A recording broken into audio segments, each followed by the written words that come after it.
Here is the latest Higher Summits forecast brought to you by our friends at the Mount Washington Observatory. Weather above treeline in the White Mountains is often wildly different than at our trailheads. Before you hike, check the Higher Summits forecast at mountwashington.org. Weather observers working at the nonprofit Mount Washington Observatory write this elevation-based forecast every morning and afternoon. Search and rescue teams, avalanche experts, and backcountry guides all rely on the Higher Summits forecast to anticipate weather conditions above treeline. You should too. Go to mountwashington.org or text forecast to 603-356-2137.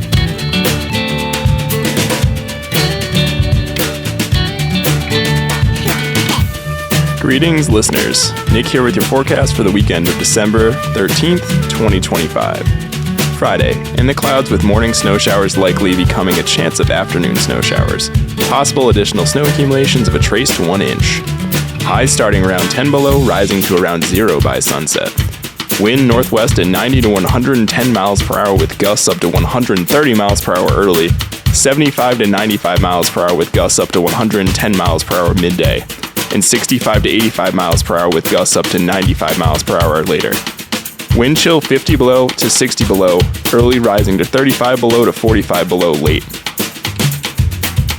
Friday night, mostly in the clouds under mostly cloudy skies with a slight chance of evening snow showers. Possible additional snow accumulations of a trace to less than 1 inch. Lows starting around 0 to around 5 above by sunrise.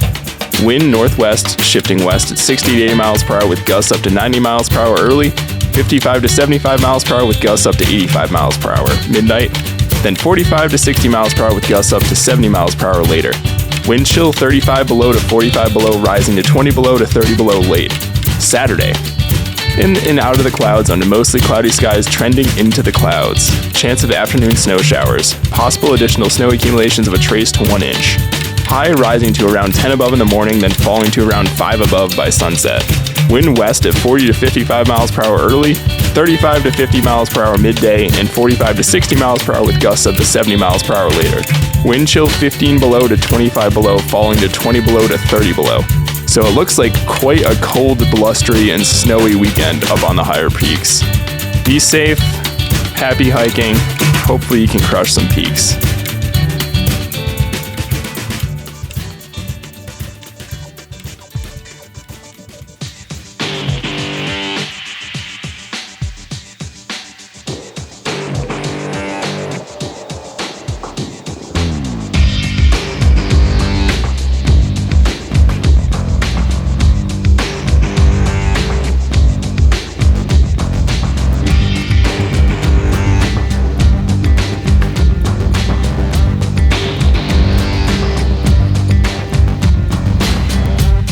Broadcasting from the Woodpecker Studio in the great Live Free or Die state of New Hampshire.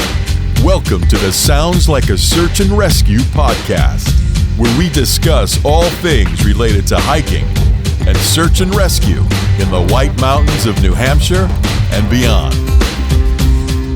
Here are your hosts, Mike and Nick.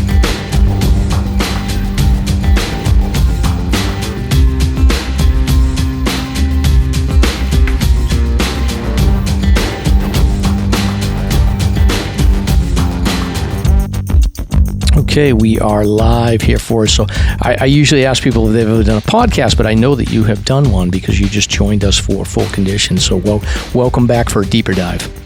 Thanks so much. I'm really happy to be here. And thanks for having me for that one as well.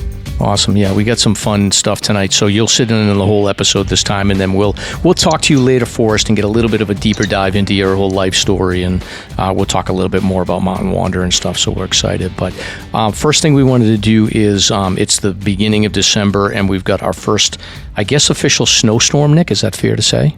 Yeah, at least for some parts of New England, maybe not so much southeastern Mass. I feel like I'm in that little area of New England that's not getting much right now. Even like Rhode Island, like where my mom was, is like maybe 10 miles west, and they were getting a little bit. Yeah.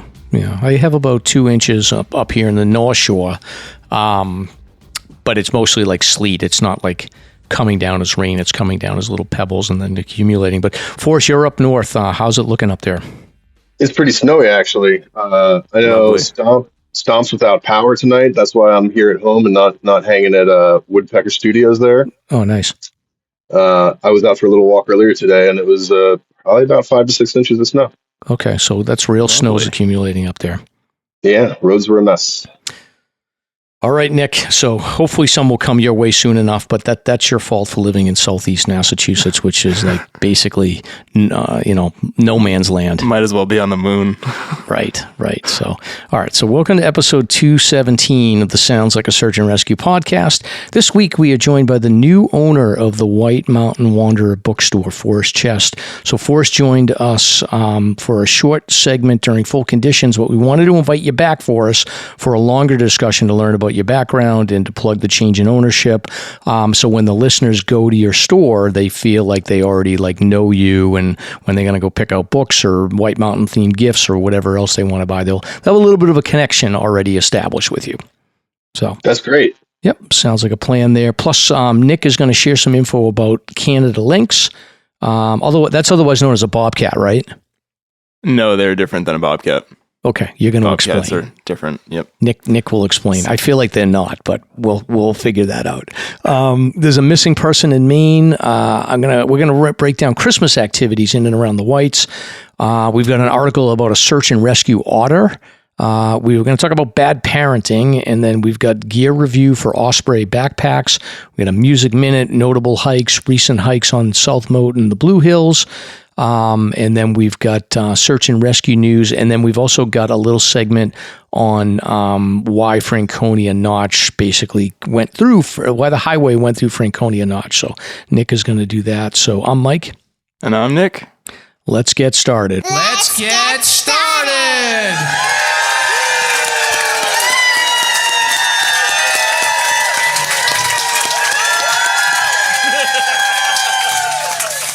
All right, Nick. So we will get into our friend Christina from Wild Raven Endurance Coaching. Let's give her a moment, and then we'll come back on the other side. All right. Doodle-doo. Hi, I'm Christina from Wild Raven Endurance Coaching. I work with athletes of all levels, from hikers to triathletes, helping you reach your goals with personalized guidance.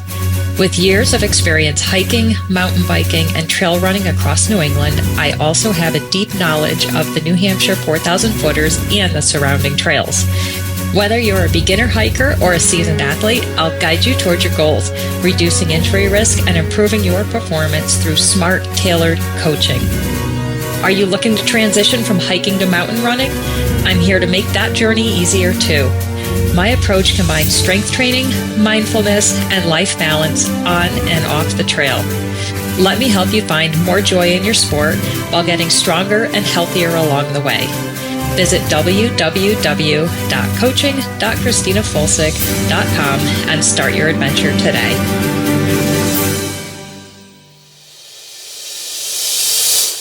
Nice, Forrest. There you go, Forrest. That was perfect. There you go. He knows the deal. He was waiting for that one. So He was ready. He was ready. It was coming.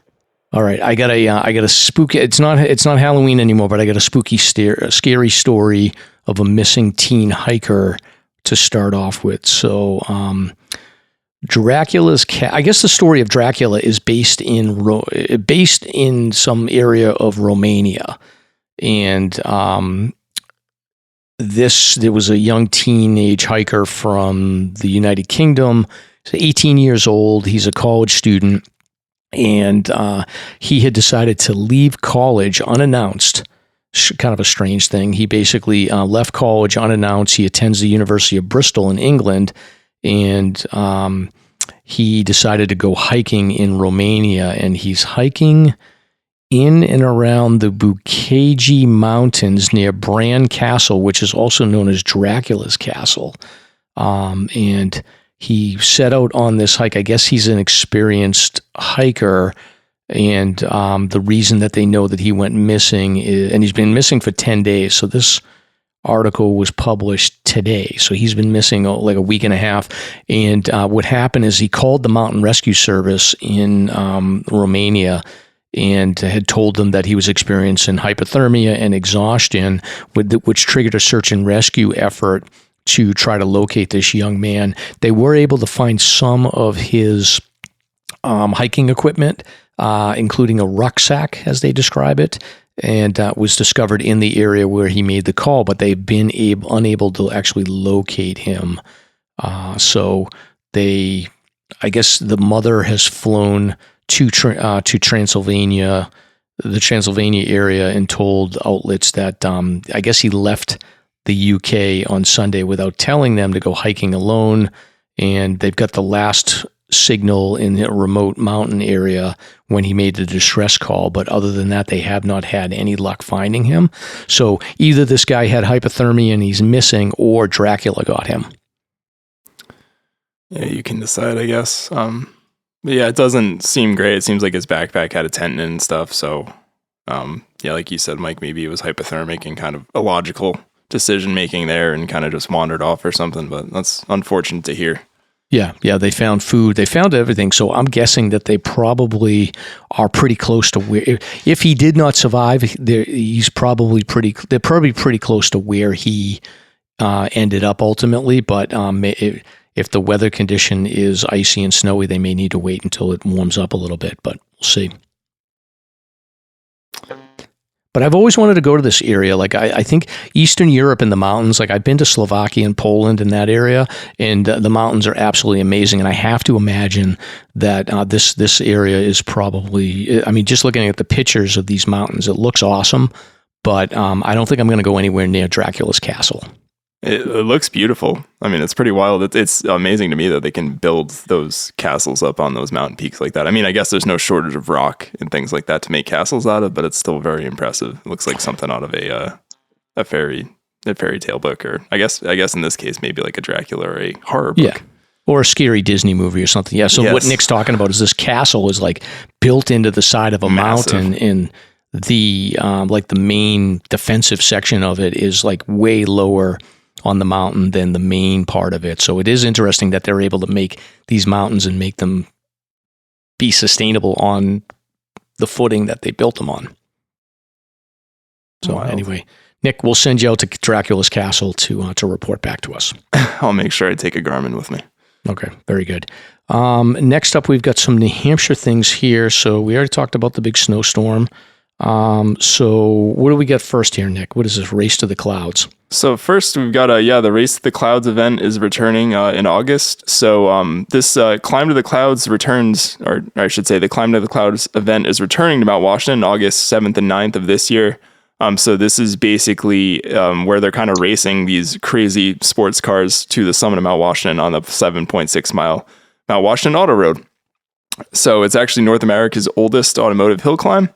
And basically kind of something it sounds like you can buy a ticket and kind of just show up and watch it. So pretty wild. I think this is the one where you got like sort of like Travis Pastrana's done it, and those like crazy like souped up WRXs and all its different kind of all wheel drive sports cars. And they basically are driving up to the summit of Mount Washington, racing on the auto road as fast as possible. And it looks incredible and super dangerous at the same time. Obviously these guys are very experienced. They know what they're doing. They're like rally drivers, but still something to see. I've watched videos of fast ones on YouTube, and it's very impressive. Yeah, we had the auto road guys on, and I think that this got it got messed up because of COVID, and then they decided to like skip a year or something happened. So it's exciting to have it back. Is this specifically like a Subaru sponsored event, or I don't think that they're the sponsor anymore, right? No, I'm not exactly sure who the sponsor is, but the people who are the world record holders. So you got Travis Pastrana and Margaret Sharon, both kind of hold the records, both in Subaru WRX STIs. So they're definitely heavily involved. I'm not sure if they have a deal specifically. It seems like you'd see other car brands on there. I don't know. Obviously, like you were joking, like Forrest was there at the Full Conditions event with hikers owning Subarus, and they're definitely a common car in New Hampshire. So I don't know if it's a marketing thing or what the deal is with that, but it seems like they do dominate the landscape up there. And it seems fitting that they'd be on the Mount Washington Auto Road as opposed to a lot of other car brands. Right. Yeah. So in case you didn't know, Nick has a WRX. He's like a Subaru Speedster. I did not know that. That's cool. Yeah. Thank you. Yeah, it's one of many. yeah. It's a bright blue WRX. So, how fast do you think you could get up the auto road in your car, Nick? I think I'd be afraid to drive that fast on that auto road. But they go pretty fast. I think even the STIs are nuts. I think they're over. I think the ones like Travis Pastrana drives it's actually too. I think the outfit they have for their automotive racing for like rally and stuff is actually in Vermont. So it's kind of based in the Northeast where they train, but I think those things are like, I don't know if they're 400, 500 horsepower. They're just machines, like serious cars. I think the normal ones are governed at like 150 miles per hour or so, but those ones I'm sure go well over 200 if they need to. Wow. And the handling on them and everything else is probably crazy. Have you gotten to take yours out on tracks like that? I have not. Maybe one day. Yeah, I would ride shotgun if you went and raced it around like the New Hampshire Speedway or something. Yeah, I've definitely I'm a safe driver on the New Hampshire byways, but it makes good time if you get a nice dry pavement, especially. And I've actually, realistically, I think Subarus too, like maybe they'll sponsor the show. You never know, but there are great cars in the snow. My WRX is fantastic in the snow. I know, Mike, you've got a Forester. I have an Outback too, so I'm a big fan of them out in the snow. Yeah, I mean, my Forester is not just a regular; it's a wilderness. Oh yeah, you have the wilderness edition. So yeah, I've seen the videos of this guy Travis who does the Subaru race, and I remember they have this system where I think it's like a number system where they'll call out and say, all right, this is a 2, this is a 3, or something like that along the line, so that they can judge how much of a turn they need to make, I think. Yeah, they usually drive with, like, I don't know even the terminology. I've watched, because I'm not like, I wouldn't say I'm into racing, but I'm definitely into cars to some degree. But yeah, they usually have someone with them, like a co-pilot, that's actually telling them the turns coming up, and memorizing sort of the course and understanding it. And they're also obviously factoring in like terrain and conditions and maybe like how quick they need to go through a certain section of the race to actually be competitive. So there's a lot of variables going on. And yeah, Travis Pastrana is just an animal. I mean, obviously, he was a really famous freestyle dirt bike rider, and he's kind of been in a lot of different situations and hobbies, I guess, in his life, like base jumping. Yeah. All right. Well, we will link this in the show notes if people want to check it out. And it's on August 7th through the 9th.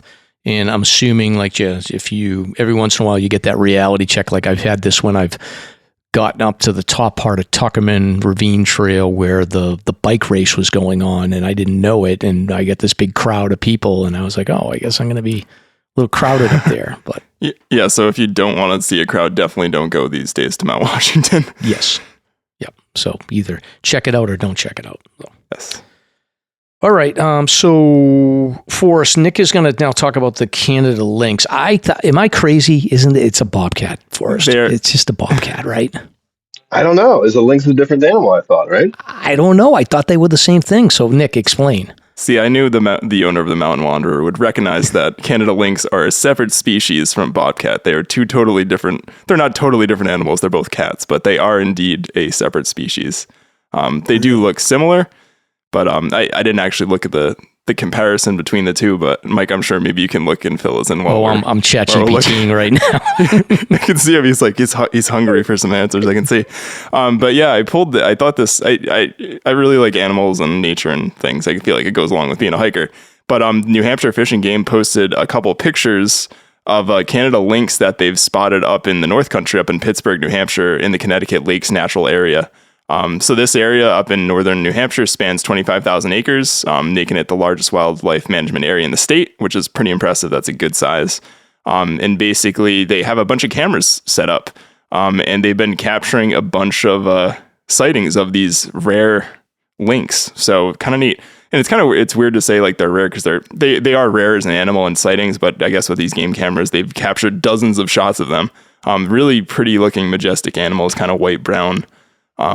And really just look like a giant kitty cat. I think I'd be pretty intimidated if you did come across one in the wild, though I suspect that they can hear you probably and smell you way long before you'll ever even get close to them. But kind of to that point, I thought it'd be kind of cool to maybe pull some information about Canada Lynx, since I know at least Mike doesn't seem to really recognize what a Canada Lynx is, other than a lynx from Canada. No, I trust you. I trust you.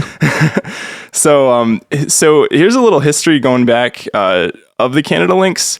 So pre-1900s, they existed throughout northern New Hampshire. Obviously, Canada Lynx, their primary residence is in Canada and kind of a little bit further north than kind of where New Hampshire resides, but were common throughout northern New Hampshire.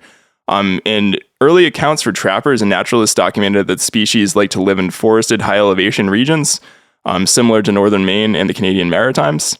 By the early to mid 1900s, the populations declined significantly due to habitat loss, unregulated trapping, and reductions in snowshoe hare numbers. So that's significant because the snowshoe hares are what they like to eat. That's kind of their snack that they like to munch on, and kind of keeps them in certain places. And I imagine what they chase around when they're hunting, and kind of where they actually make their residence. So by the mid 20th century, lynx were considered rare or possibly even absent from the state.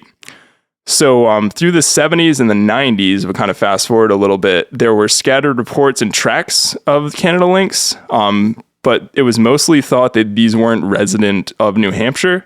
They were mostly from Maine or Canada, not a reproducing sort of population, probably just ones wandering across the border, kind of exploring territory, hunting, and things like that. By the 2000s, improvements in forest management and recovery of the snowshoe hare habitat and protections under the U.S. Endangered Species Act led to increased sightings of lynx. So basically, they got a little bit of protection. Seemed like the species rebounded a little bit. Tracks, photos, and snow surveys confirmed more frequent lynx presence, especially near the Maine border in northern Coos County. And then we kind of get into present day. So continued documentation of lynx tracks, photographs, and road crossing data indicates consistent use of New Hampshire as their habitat. So it seems like they've kind of moved back in, chasing those snowshoe hare. There's also been evidence of breeding, detection of lynx kittens, which sound like they'd be adorable, but also terrifying, because you know that there's an adult Canada lynx probably nearby. And they've been periodically reported through the state. And it's interesting. I started to do a little bit of diving in of like, how big is their population? And it's a really kind of a wild card question. Even back when they have evidence that the trappers and obviously people kind of pre-1900s, they know that there was a good amount of them. But it's really a wild card as far as like, is there a dozen of these things? Is there like several dozen? They really are migratory and they kind of chase food. So it's hard to say if there's like a lot of them. It seems like you need quite a bit of territory to support a family of Canada lynx. So kind of estimates are really kind of all over the place as far as how many are there. But it's definitely evidence that they've kind of rebounded. It's always good when you see nature kind of coming back. And kind of a success story so far. So hopefully those Canada lynx kind of become more prevalent like they were in the 1900s. They're not dangerous to humans at all. It sounds like they're very scarce. If you see one, you're very lucky. You're probably one out of like a million people that'll ever see a Canada lynx kind of in the territory. So yeah, that was my high level Canada lynx summary. Yeah, and Nick, I do want to publicly apologize for doubting you, but lynx and bobcats are in fact different. So they can interbreed though, so you can have a blinks. Which is cool. Well, that's fun. But the way to yeah, it's pretty rare, but they do that. But the way to spot them, so the Canada lynx is a little bit bigger than the bobcat. It's got a little bit bigger feet as well, and it's got a little bit of a different ear tuft, like I guess the longer ears. And then the lynx are gray, and the bobcats are more reddish brown. And then the big telltale sign is that the tail for the Canada lynx is all black. And then the bobcat is like half black, half white on the underside. So, yeah, and we did just kind of referring back to even like the Waterville Valley development. There's Canada lynx habitat up there, and another one that I know of. And this is actually even on like the Canada Mountain brochure. If you go skiing there and you pick up kind of the pamphlet they give you, or I guess now you look at a PDF online. But there is even a mention in there that there's Canada lynx territory that's protected on Canada Mountain as well. And I'm sure there's probably other few areas in New Hampshire. Obviously they live like in Coos County, but I guess one day maybe they're hoping that they'll kind of move back down there, or maybe there's been sightings. I'm not exactly sure how those areas get designated as a Canada lynx territory. Yeah, no, this is good to know, because I think I've seen these cats around, and I always just assume I'm like, oh, it's a bobcat, but I didn't think to look to see if it's gray or brown or whatever. Yeah, I saw I did not presume the Canada lynx were anywhere near here. Yeah. That's a surprise to me. That's pretty neat. I have this is almost one of those stories. Like there's a Polaroid of it somewhere, but I was fishing with my dad down in Arcadia in Rhode Island way back. I was probably 5 or 6, and we saw a bobcat crossing the road. Kind of golden brown tawny looking thing. Yeah, cool. Yeah, I've seen bobcats pretty frequently, even here in Massachusetts. But yeah, I'll definitely in New Hampshire now. If I see one, I'm going to double check and see if it's gray or not. Yes, which is good. So very good. So we'll include some details in the show notes on this, so you can check them out yourself. So now moving on, we've got a story about a missing person. Nick, I didn't include this one. It's kind of not really hiking related, but it's just interesting for someone to be on the lookout. So we talked about a missing person on Blood Mountain in Georgia a couple of weeks ago. And interestingly enough, that guy was a professor. There's a missing person that the Maine Marine Patrol is looking for. They've kind of scaled back their efforts, but it's a Professor Wiley Davey of Bentley University that was last seen on Peaks Island 6 days ago. And I guess Portland police are saying that the department is involved in the search for Davey as of Friday morning. Davey's 57, last known to be on Peaks Island the evening of November 15th. So this has been a while, according to the Maine Warden Service. And wardens had searched the trails and wooded areas of the island on Monday, Tuesday, but did not return on Wednesday. They've gotten more crews out there, including canine units, to search the undeveloped areas of Peaks Island, which is only about a square mile. So it's one of these small islands off of the coast of Portland. And I guess the Davey, who's a professor, it doesn't say gender here. I think that this may be a non-binary person. So basically it doesn't provide gender here, but they said 5'7", 155 pounds. And I guess there is a connection that they did own some property on Peaks Island, so they don't really know what happened, whether it is a somebody that got lost and in trouble, or whether or not this may be a case of somebody falling into the ocean or whatnot. It's kind of a mystery, so keep an eye on things. Yeah, it looks like it's kind of off the coast of Portland. You guys ever explored and frequented Portland a lot? I've heard good things, but I've never actually made it. I've driven by there a bunch, but... Yeah. Go ahead, Forrest. No, please. Yeah, I've been to Portland a bunch of times, but there is a ferry service where you can just go in the warmer months, and you can just go from a couple of different islands, and we've always had that on our to-do list. The same with going down to the Cape, but we always just look at each other and go let's just go to Maine. Why would we go? We'll go to Brownfield. But it is on my to-do list, and I do know there's a bunch of islands out there, but I have not really been out there.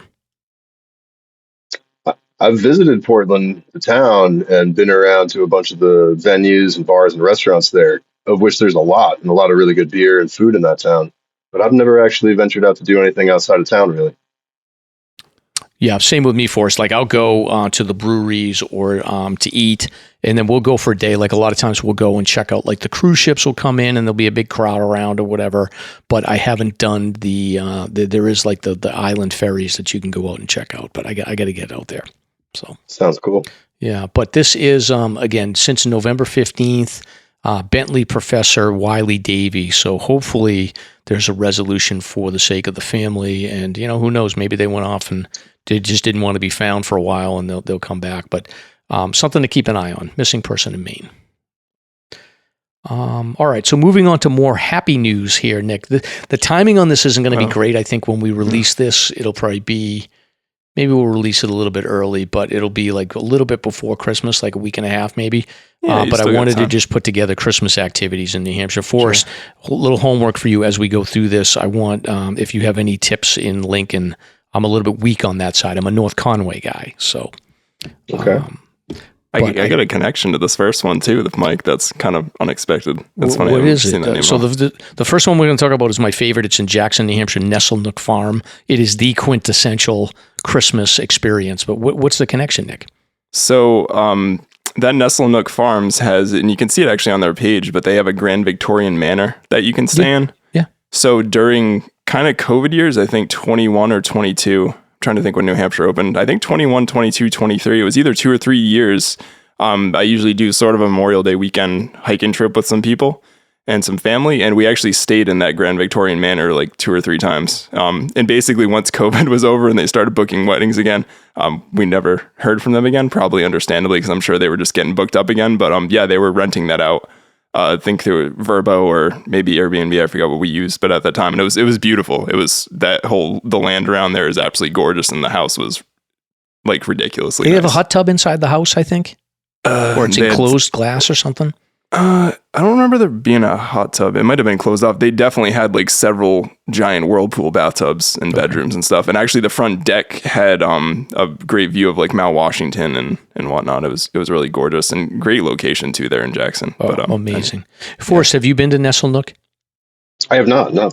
All right. Sounds So cool, though. I'm going to describe it to you. Okay. So picture like the most quintessential Hallmark movie you're going to imagine. So you drive into this place, and it's like yellow, I think, is the paint. So it's got like a couple of different buildings, like, you know, a nice, like the way Nick is describing it, like there's this giant, like beautiful, like bed and breakfast looking house, I guess is how I would describe it. And then there's a couple of other buildings there. And then they have a gazebo that is next to a large ice skating pond. And this pond is probably, I would say, like 2 ice rinks, at least 2-3 ice rinks length, Nick? Yeah, something like that. Yeah, it's safe to say. And then there's a bridge that goes over the pond too. And when it's in the winter, it snows out, and then they have these horse-drawn sleighs that go around the pond and over the bridge. And then in the gazebo, you have hot chocolate, and then they give you these nice warm blankets to sit in when you get pulled around by the horse sleigh. And then after that, you go ice skating. And they have like holiday music playing and everything, and it's like the most amazing place ever. So. I don't think I've heard a more idyllic Christmas experience description ever. Oh, it's incredible up there. So am I underselling this, Nick, or like I think it's the best? I need to go at Christmas. I've only been there in the spring, so. Oh, okay. Yeah. Okay. Yeah. We like ice skating, so that sounds great too. Oh yeah, it's awesome. You can skate around, and this is not a small skating pond for us. Like you skate from one side of it, you go under the bridge, and then skate around the other. So there's plenty of room. I mean, you can't really do so much like hot dogging around it, but it's nice and chill skating, I'd call it. So sounds magical. Yep. So Nestle Nook Farm is one Christmas activity that I would recommend, and then the next one here, and then Nick, I'll probably let you do the one after this. So one of the recommendations, cutting a Christmas tree in the White Mountains. So I went hiking this weekend, and my friend Jake and his wife Julie pulled up. They hiked with us, and they had a giant Christmas tree on the roof of their car, and they had cut down a Christmas tree in the White Mountain National Forest. So it's like, I don't know how much it is. I think it's $10 for a permit, and then you just have to go in. Oh, it's $5 for us?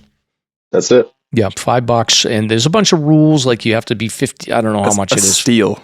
Yeah, it's like 50 feet away from the road, and then you can't be near a water source, can't use power saws, you have to use either like a silky saw or a bow saw, but it's pretty straightforward, so that's a cool thing that you can do. Maybe try to find a place that you can go for a little hike and then cut down a Christmas tree. So I did it with my friends a couple years ago up in the Hancock Notch Trail. You did, well, yeah. So off the trail up the hill a little bit, but yeah. The Forest Service gives you they give you like different areas where you can go where you're most likely to get a good tree, right? They probably would. In the past, I would pick it up at the ranger station, and you could get all kinds of good advice about all sorts of stuff, including that. Yeah. But I just went actually yesterday down to Campton to the headquarters, and the visitor section is still closed, so you can only get them online this season, it would appear. Okay. Yeah. And I'll have the link to get that if anyone wants to do that. And then, so I think you can do that pretty much anywhere where the White Mountains is. You just get a permit, and they'll give you information online on where you can go to cut it down. So, and then this next one, Nick, you want to do this next one? Do you got any experience with this? Only as a kid, but I'd love to go again as an adult. So Santa's Village is actually open for a couple select dates. It looks like they're already selling out as we're speaking over here. They have a couple Sundays open, but you can go to Santa's Village basically on the weekends in the winter, and it looks like they've got some great festivities. They got Christmas carols. It looks like they got hot cocoa and candy, and it looks like kind of just a good time. It says we've got visits with Santa, reindeer rides, shows, Christmas light viewings. It sounds like a good time. And again, this is one of these places I did Storyland this year. I got to get back to Santa's Village next year. I don't think we'll get up there before Christmas, but this looks also very idyllic Christmas setting. What better place to go before Christmas than Santa's Village up in New Hampshire, especially with all the snow coming. Go right to visit the man. Yeah, Jefferson, New Hampshire, up on Route 2. Awesome time up there. I haven't done the Christmas visit. We always go over the summertime, but I think decorate a cookie. You can go and get like Santa picture with Santa, and you can get all the elves. You can stamp your elf card and all that fun stuff. So it's definitely worth checking out. But you got to move quickly on this one. By the time this recording drops, it may be sold out, but we'll put it in the show notes anyway. And then speaking of Santa, we've also got Santa's Holiday Express, which is over on the Conway Scenic Railroad over in North Conway. It looks like they've got most of the dates open actually on the weekends right now. And that looks really cool too. So you can enjoy a wintry holiday themed railroad journey down to the Conway branch, where a cast of characters will give everyone a taste of the Christmas spirit. And Santa himself may even make a guest appearance to thrill the young travelers. Right. So another good spot to check out. Yeah, and Santa, when he finishes up at the Conway Scenic Railroad, he goes over to the COG, and the COG has select dates in December where they have Santa also helping out there. So Santa's a busy guy. He's up in Jefferson. He's North Conway. He's in on Mount Washington. So yeah, he's staying busy. I think maybe our friend Andy from the COG can give us the hookup. We need any last minute gifts. Yes, exactly. And then a couple of other things here. So there is a Christmas Carol is playing in Lincoln. So Forrest, you could go check this out. This is at the North County Center for the Arts at Jean's Playhouse. And they've got a bunch of dates through, through December 21st. So A Christmas Carol, the musical ghost story. So always like A Christmas Carol, and this one is a musical spin. So check it out. Have you ever been to this Jean's Playhouse in Lincoln, Forrest? I haven't yet. Caroline is really into festive stuff, and we almost went for a Halloween thing that they were doing there last month, 2 months ago now. But no, and she might be interested in this Christmas Carol. That sounds fun. Yeah, this might be the move for you. Get her some surprise tickets. So December 12th through December 21st. That's calling your name, Forrest.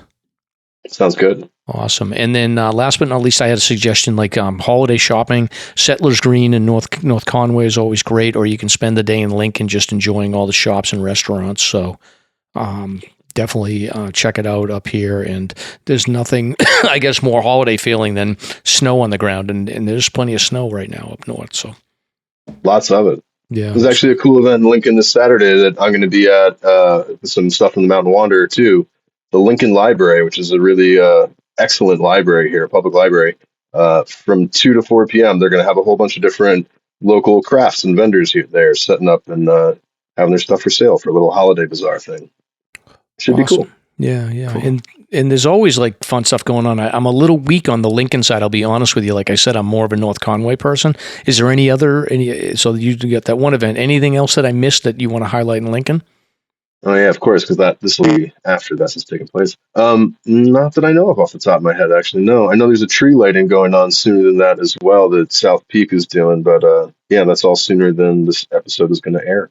Do they do any Christmas stuff? And our timing's not great on this. We should have done this like a week or two before, but I'll put this in the show notes and then we can highlight it again next year. But do you know Clark's Trading Post? Do they do anything for Christmas?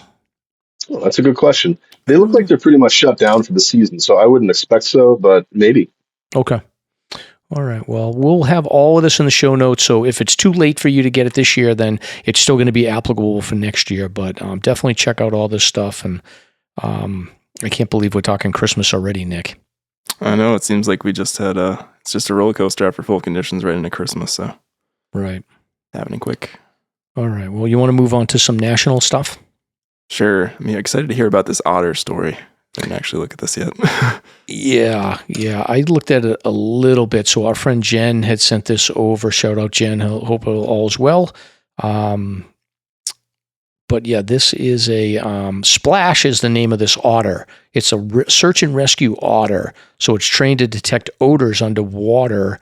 And I guess it's become a tool in the effort to locate missing people. And he's also super cute. Although I will say otters, I've had some in our lake up in Brownfield, and they're a little scary to me. Honestly, I'm afraid they're going to rip my face off. But so I guess this is the trainer. The name of the trainer is Michael Hadstall. He's the owner of Splash. He's 66 years old, and they're in Florida. And he's so Michael Hadstall's a search and rescue veteran, and he's been involved in diving operations through a company called Peace River Canine Search and Rescue. So he primarily trains dogs at home, but and he's worked with like law enforcement and recovery teams for over 40 years. But he's now taken on a new breed, Asian small-clawed otters. These are aquatic animals that are so intelligent and have such strong sensory organs that they can be taught to recover human remains. And they're better than trained dogs at sniffing out bodies that are located in oceans or lakes. So I guess he had been experimenting with this for a while, and he's a diver himself. So he was able to, I guess, put some bones on the bottom of different water areas and help train them. And so it's pretty fascinating that he was able to do this. It's a pretty long article, so I won't get into all the details, but essentially, like, this guy's been able to successfully use these otters to help recover human remains in bodies of water, and now Splash is becoming an internet celebrity. So, very cool. I've seen them in the river where I've fished over here before. One time, one scared the crap out of me in the morning because it just like kind of jumped out in the water underneath me. But pretty neat animals. I didn't realize they were that intelligent. Yeah, they're pretty interesting animals. I know that I never really touched one or whatnot, but I think the oil on their like fur is waterproof or something, or I forget what it is, but they're able to swim incredibly fast too. Mm-hmm. So get yourself a pet otter and teach it how to sniff out bones, Nick. So, all right. Next up here is an announcement. Did you put this one in, Nick? Polar Nights return in Alaska? Nope, this was our friend Stomp, I believe. Threw some of these ones in. He's helping give us content. Stomp wants everyone to know that the sun has officially set in Alaska, and it will not rise until January 22nd. So this is the light period, or this is the dark period. So they're in for the long night here. So the sun set for the final time on November 19th, and they've got 64 days of no sunrise. Due to the Earth's tilt, the town stays in continuous darkness through, though, a few hours of civil twilight. Have you guys ever been to, I've experienced the opposite. When I was in Iceland in the summer, it was all sun the whole time, which I feel like is way better than what's going on in Alaska right now. I've never been to Alaska. No, that sounds crazy though. Darkness for 64 days. Yeah, I'm all set with that for sure. But basically, yeah, the sun has officially set, so those folks that are up in the northern hemisphere are living in darkness for a while. It's got to be interesting for, is it your like circadian rhythm, kind of like your whole sort of dialed into like the daylight and night cycles? Yeah, I guess you must have to like kind of force yourself to just be in bright light all day to stay awake, and then kind of like, how is it on the opposite end, like where you're just in the light all the time? You just kind of go into like a blackout curtain room and kind of crash, or? Yeah, I mean, we didn't sleep that much because my perspective was like, I'm in Iceland for a week and I'm gonna take advantage of it. So I think we might have slept like 4. Like, we would go out. It is difficult. Like, your cue to go to bed doesn't hit because it doesn't get dark. It got dark at like 2 a.m. for like 2-3 hours, and it wasn't really dark. It was just like twilight. But by that time I was sleeping mostly. But yeah, we would go out at like midnight and go to like a restaurant or a bar and just chill out, and we wouldn't even think twice about it. So a little bit younger back then too, so I think that I could have handled it. But yeah, it is your cue to go to bed is not there. So I'm assuming the people that live there 24/7, like their whole lives, they have some ability, like you said, they'll hit the curtains and go to bed at whatever time they're normally used to. But I was just drinking and hiking. So do what you gotta do. That's right. Sounds fun. Yeah, Nick, do you have a good relationship with your? I guess your dad, I think your dad has passed now, but did you have a good relationship with him when he was here? We did, thankfully. We had a great relationship. So Yeah. not like this dad that we're Right. about to hear about. Right. Yeah. We're going to talk about bad parenting here. So I want this has there's a hiking story that we're going to cover in Utah, but this Utah story prompted me to remember the story of the absolute worst father in the history of fathers here. So, so just to tee up the bad hiking story with the father, I wanted to just do a reminder of, it's a non-hiking story, but it's kind of crazy. The worst father in the entire world is a man from Kentucky, and his name is Byron Perkins. And Byron was in jail for drugs and weapons charges, and he had a son named Destin. Destin was 16 years old, and he had an illness with his kidney where he needed a kidney donor to replace his kidney. So I think Destin's mom and Byron Perkins, they had broken up or whatever, because Byron's a criminal. So they had broken up. So Destin had originally thought he was going to be able to get this kidney from his mom. So his mom was testing. And I don't really know how this works that much, but you have to do a bunch of like blood tests and other tests to make sure that when you donate, whoever donates the kidney, that kidney is going to be accepted by the recipient. So Destin basically was like going down the path to get his mother's kidney, and it turned out that his mother wasn't an appropriate fit. So they had to start from square one again. So somebody talked to the father who was in jail and basically explained what was going on. So in January of 2006, Perkins went to a judge with his lawyer to explain the situation, and the federal judge, even though he was facing like 20 years in prison, the federal judge allowed him to leave jail so that he could complete testing before donating a kidney to his teenage son. And at the time, the Byron was awaiting sentencing for a conviction, and he had up to like life in prison he might have been looking at for drugs, weapons, and other charges. So they released him, which I think is crazy. And Perkins was not wearing a tracking ankle bracelet because doctors told the court that it would interfere with medical tests. So the doctor said initial tests showed that Perkins appeared to be a perfect match for his son. But on the final, so then he gets released. He's got like one more day where he's got to do these final tests. So the hospital's waiting for him, his son's waiting for him, and everyone's like, sort of like, this is going to be a good story. And then this guy will go back to jail and finish his, maybe because he was a nice guy and donated a kidney, maybe the court will look favorably on him and give him a lesser sentence. He'll get 20 years instead of 40 years, whatever. So instead of showing up at court, he decides that he's going to go on instead of showing up at the hospital to finish the testing for his kidney donation, he instead takes his girlfriend and heads off to Mexico, and they don't hear from him again. So Shame. No bueno. Shame. Yeah, it's a shame drop that. Yeah. So that's why Byron Perkins won the award of the worst father ever. So it was a whole long story, but he basically fled to Mexico with his girlfriend, lived for about a year in Mexico, finally got arrested, and then ended up getting the book thrown at him, and he got 42 years in federal prison for breaking the law. Crazy. Yep. The good news is that his son Destin did actually a few months later ended up getting a kidney transplant. And last I heard, he's still alive, so that's good. Good. So Happy anyways, ending. Yes. so Byron has been the undisputed worst father of the world for like the last 20 years. But fast forward to a couple of weeks ago, and we have a new contender here. And this new contender is a Utah man named Micah Smith. So Micah is apparently estranged from his wife, but for whatever reason, he had been with his 3 children. So he's got 3 children, ages 8, 4, and 2. And Micah had decided that he was going to take the kids for a hike in Big Cottonwood Canyon, which is out by Salt Lake City, Utah. And again, this is one guy with 3 kids, 2, 4, and 8 years old.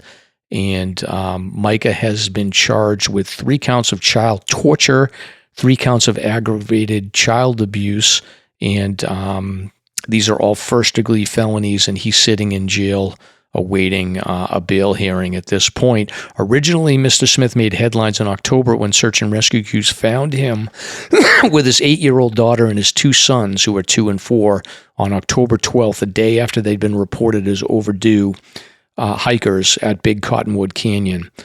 The canyon is a popular place in Salt Lake City, and initially he got some praise where people were like, oh yeah, this father got in trouble, but he pulled it together and saved his kids.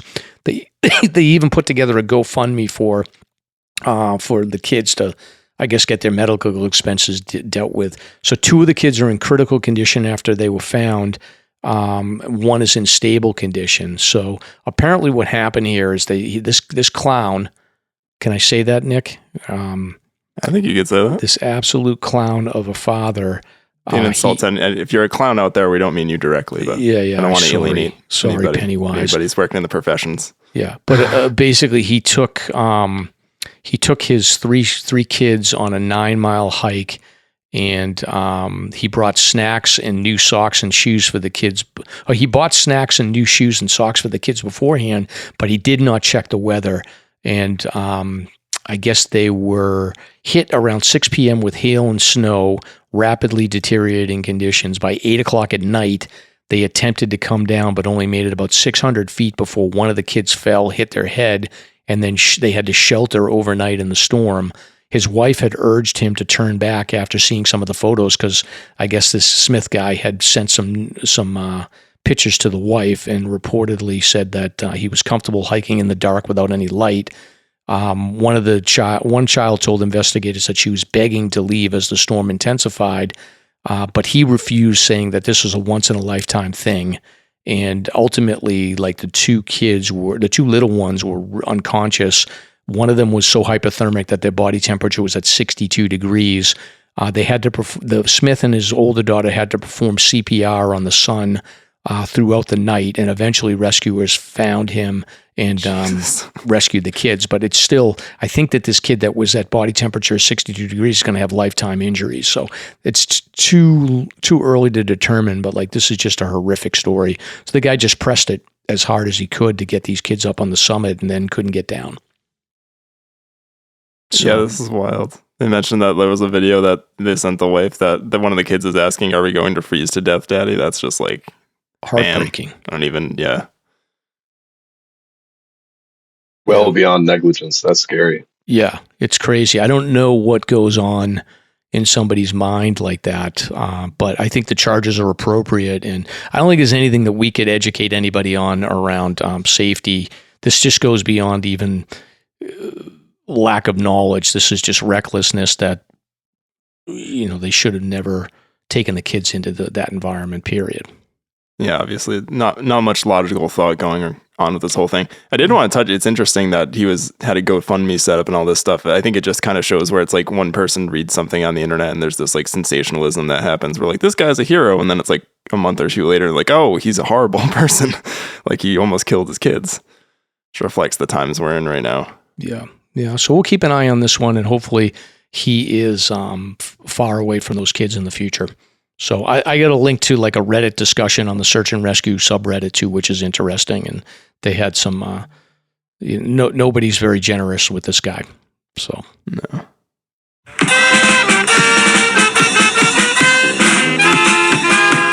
Are you ready for Slasher's Gear Review?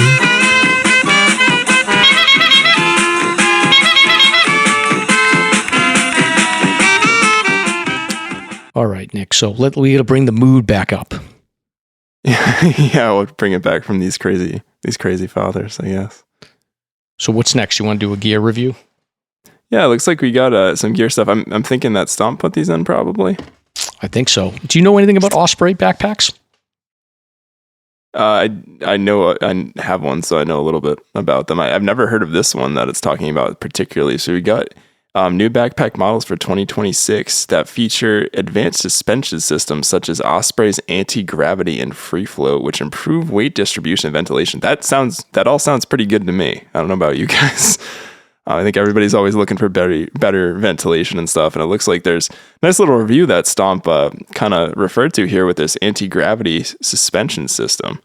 and kind of just rave reviews. Of course, this is sort of a gear review website, and I'm imagining that the person probably got one of these, so you can take that with what you will, but mostly positive reviews, it seems like, and it looks interesting. I challenge anybody to create a ventilation system that can keep my back from getting sweaty when winter hiking or summer hiking, because I always seem to be really sweaty in that area, even if it's only that area on my body. What about you guys? Yeah, I mean, I'm pretty good about I'm not that sweaty, I don't think. So in the winter, it's not really that big of a deal. Summertime for sure is, and I use the Vaucluse, which has been good for me to protect me, but not so much in the winter, just because it's just my backpack's a little too big for that. But this Osprey's interesting. So it looks like it's got it's got a wraparound hip belt, and they even show in the advertisement, they're basically they took off the shoulder strap and they unhooked the hip belt, and the hip belt still, when you adjust it, will wrap around your hips to the point where the backpack won't even fall off.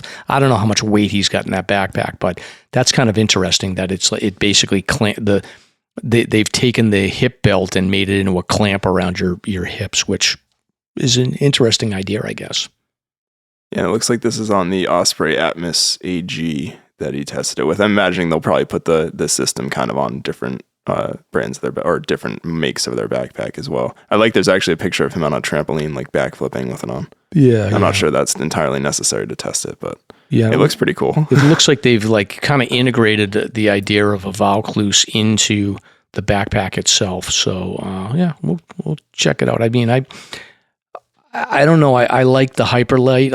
I like the frameless ones, I guess, in the winter for whatever reason. But yeah, I guess these ones, if you want a frame, then the Ospreys, I mean, so many people have them. I see them out everywhere. So it's a good option. Yeah, then it looks like we've also got a link to kind of REI, just different waterproof backpacks kind of being a new fad out in 2026.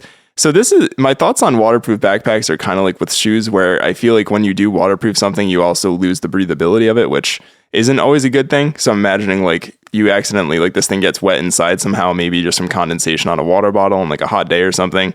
And then you end up getting sort of molds growing in there, maybe when you haven't used it for a few weeks and it's kind of smelly and you got to wash it out. I don't know, you guys, any thoughts on sort of the waterproof backpack, Forrest, or anything like that? I mean, it's convenient. I think the Hyperlights, right? They're waterproof, aren't they? Yeah. The Dyneema is technically waterproof too. Right. I mean, I wouldn't take it underwater, but it resists water pretty well when it's falling, precipitating. I have an Osprey pack too, and I carry a Fly for that one. I use one or the other depending on what my game is that day, what I'm after, what I'm doing, what I'm carrying.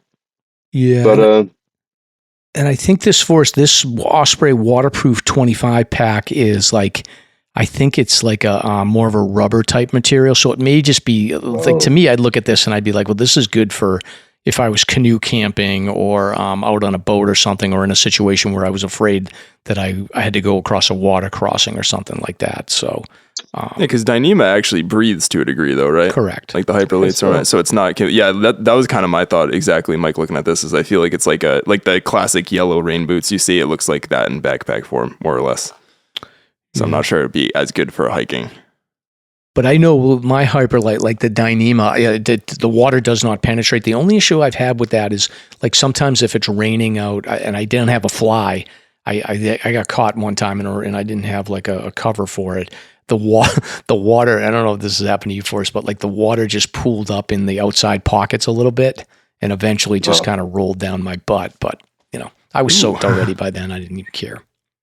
I haven't noticed that yet, but today I got a lot of snow in the outside of it. I stuffed my mittens in that outer stretchy pocket, and that pushed out the opening of it, and a lot of snow ended up in there. And it was kind of pooling up and collected by the time I got home after that. Yeah. That's part of the clearing out process after winter hiking, just emptying out that big pocket there. So especially I put my snowshoes in there, so there's plenty of room for snow to get in there when I'm knocking trees and stuff. Definitely. So, all right, but we'll link this stuff, and if you need a waterproof sack or you want to check out the Osprey's anti-gravity free float, then it's worth checking out. I will say I was at REI, and they had a bunch of sales on Osprey backpacks, so I think that they're pushing to get the older models sold and then bring in the newer model. So this may be the time for you to go and get a good deal on like an older model Osprey, which those things are, people love them and they're super light. So I think it's worth checking out. Yeah, I've had good luck with mine. I am looking to go into a hyperlate, but mine I've had for, God, I don't know, 4 or 5 years and hiked with it through all the seasons, including a good chunk of the winter 48. So it served me well. Can get a deal, get one. We all know that hiking a mountain can be hard at times. So here's a corny dad joke to help you get over it. Ba-dum-bum. Awesome.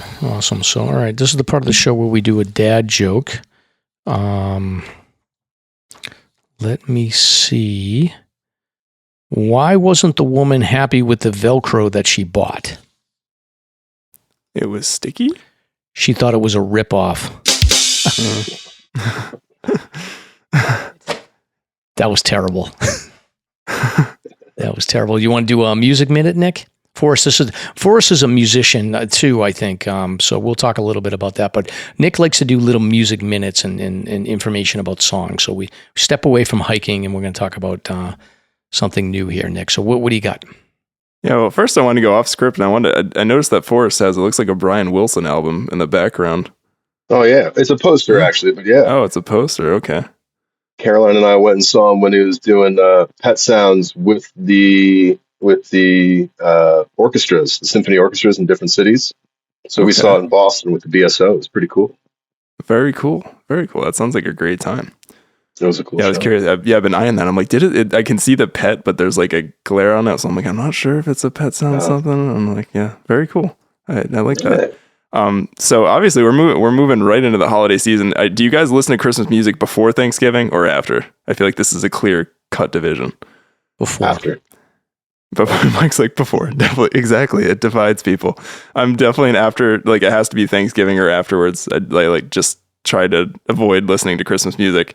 Even if my daughter has wanted to, I mean, maybe there's been a couple slip ups here, but in general, I haven't played any of the albums that I like to play at Christmas. But this is my favorite Christmas album, so I'm going to kick it back to A Charlie Brown Christmas by the Vince Guaraldi Trio, 1965.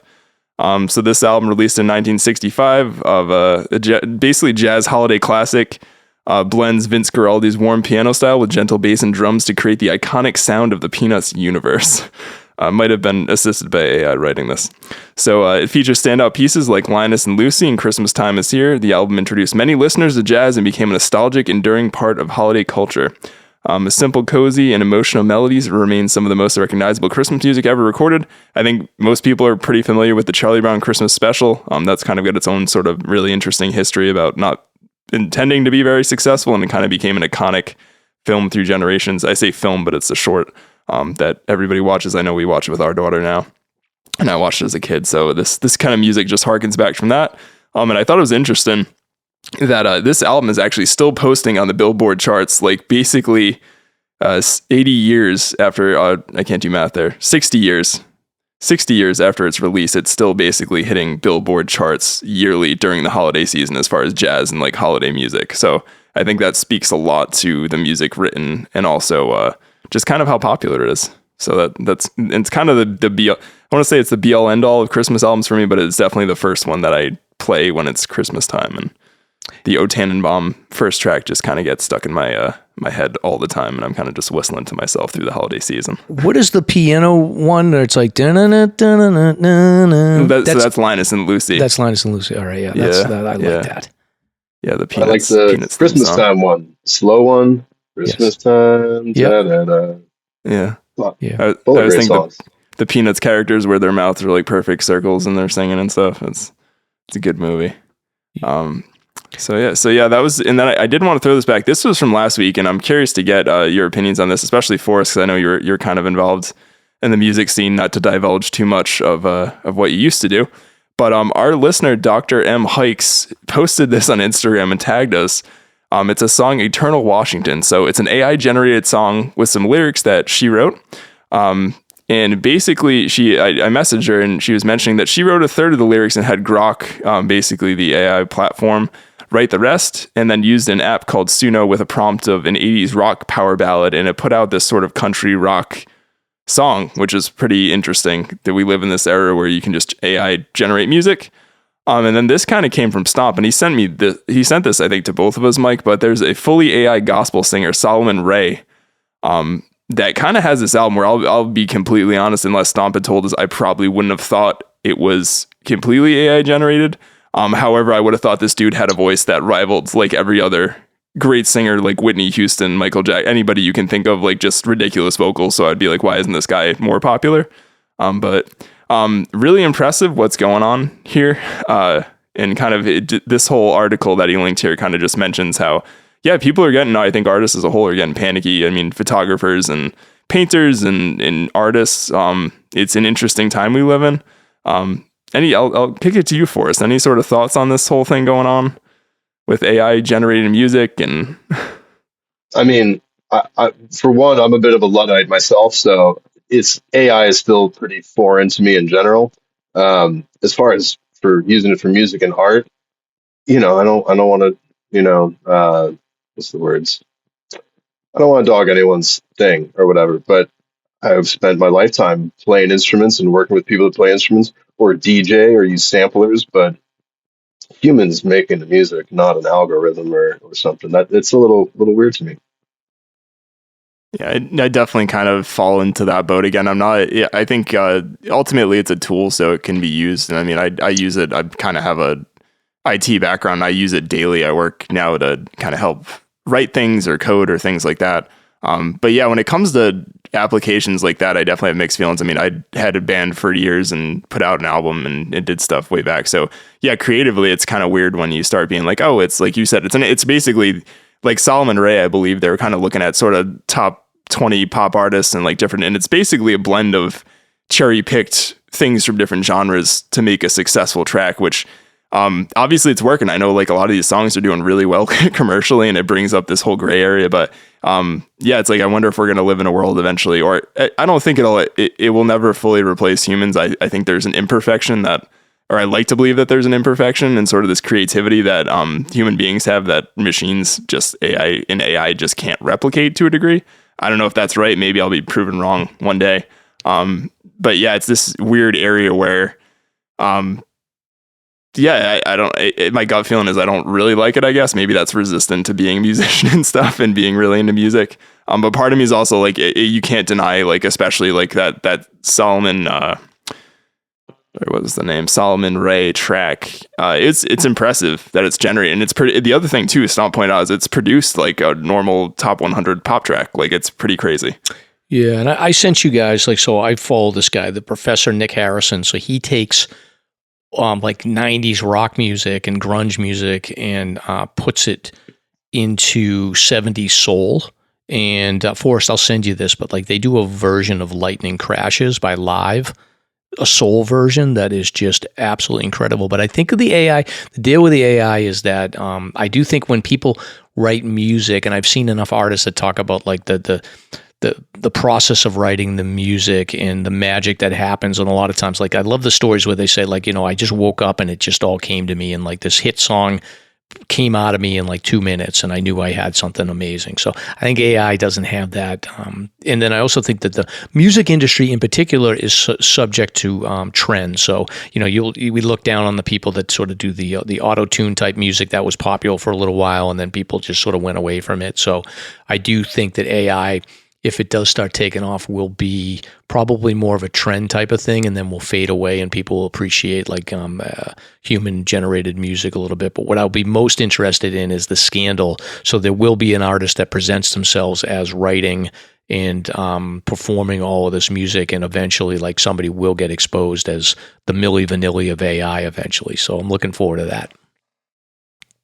Yeah, I mean, it might have already happened and we don't know yet, too. That's the other thing with some of these. Even I know in the Solomon Ray article, it was talking about it. This producer was mentioning just using it to generate like vocal harmonies or things like that. And it's like, well, I recorded most of the song, but all the harmonies and everything are done by AI. And it's like, is there a gray area where people are like, oh, it's acceptable to use AI for like this? But yeah, to me, there shouldn't be a gray area, but I digress.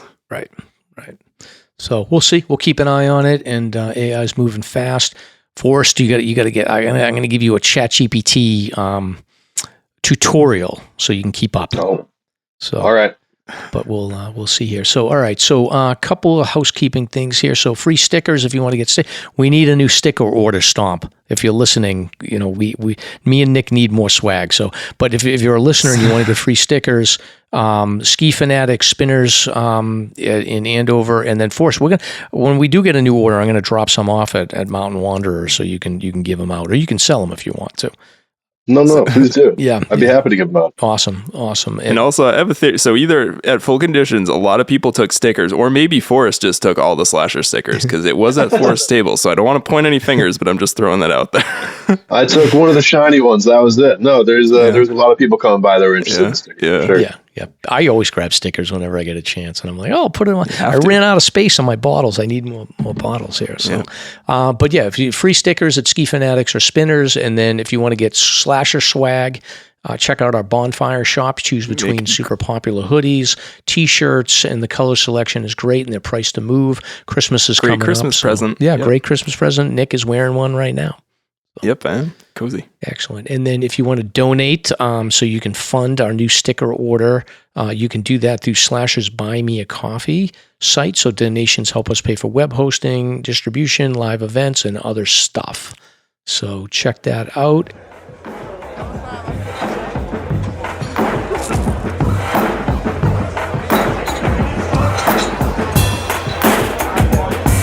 Hey, hold my beer. It's time to find out what Mike and Stomp are drinking on this week's Beer Talk. And then, Nick, I think that this is the part of the show where we talk about what beer we're drinking. I am not drinking anything tonight. I'm drinking water. I'm still I had a beer at full conditions, but that's the only thing I've had in the last month and a half. So I've got, I know Forrest actually has a beer, so we'll save the best for last. It looked like he had a beer anyways. But I'm just an Athletic Brewing Co. I did, however, have some tasty beers on Thanksgiving.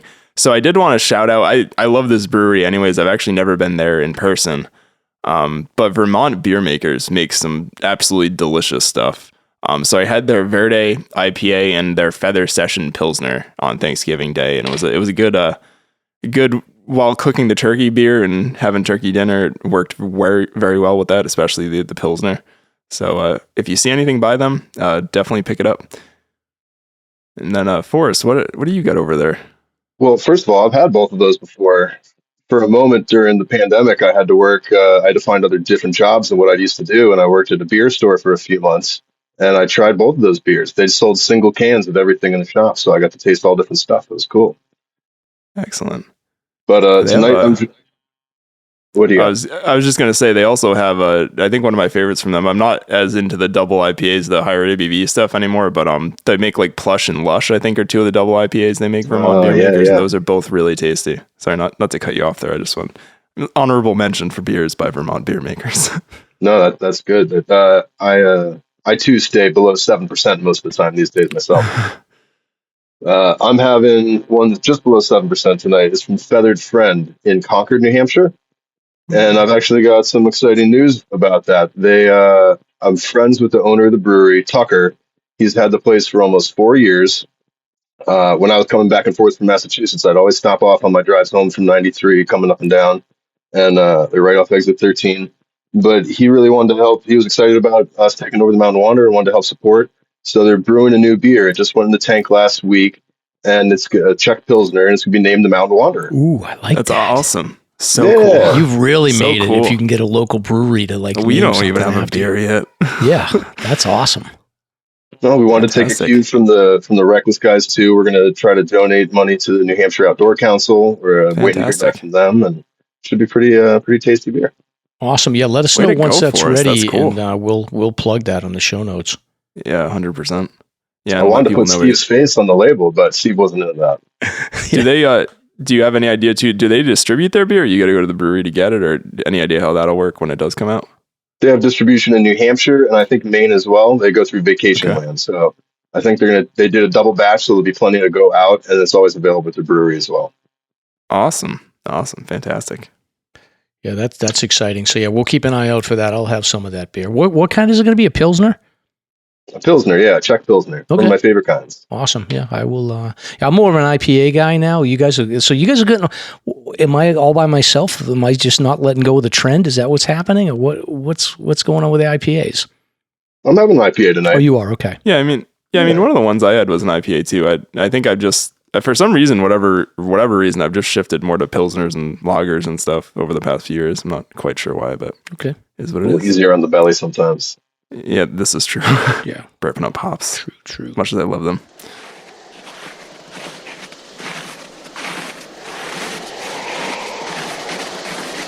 I knew we should have gone left back there. Stomp, don't worry. I know it's this way. I've got a feeling in my gut. Are you sure you're not about to have a bowel emergency? Totally. We got this. But I just blew out my hip. Fell down that gully with my 40-year-old microspikes. Suck it up, Stomp. It's 4 p.m. We're at 3,500 feet. We got 9 miles back to the parking lot. Your leg may be broken. We got no cell connection, and we can't feel our fingers. But we're finishing all of my list tonight. By the way, I need some water. I'm empty.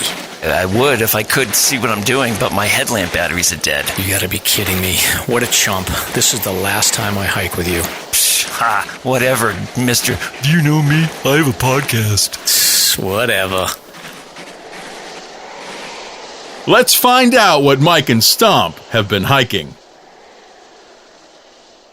Awesome. All right. Well, this is the part of the show where we talk about where we've hiked recently. So, Nick, why don't you go, and then I'll go, and then Forrest, you can share where you've been. Sure. So I couldn't really get out and get up north. I was thankful to get out during the full conditions weekend. So just staying local, got some stuff to do at home. But I did get out to the Blue Hills and actually dropped her off dropped Rylan off my daughter at my mom's house for doing a sleepover, and I ran over to the Blue Hills. First time I've been there without her on my back, at least part of it. So place seemed a little bit, not that the Blue Hills is small, but smaller than kind of I thought. I made more distance than I thought I would, but kind of just went out for 2 hours, came back, wanted to just get some up and downs and some elevation gain. And yeah, it fit the bill. Went out to, I think it's Kickamut Hill.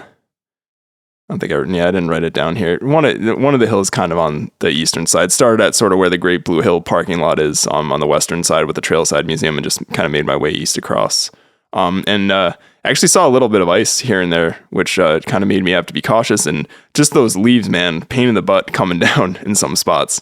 I'd rather just be dealing with snowpack than kind of slipping on leaves. But it was a fun day. Had clear views of Boston. But I think you guys are probably up to stuff that was a little bit more interesting. So we'll pitch it over to you, Mike.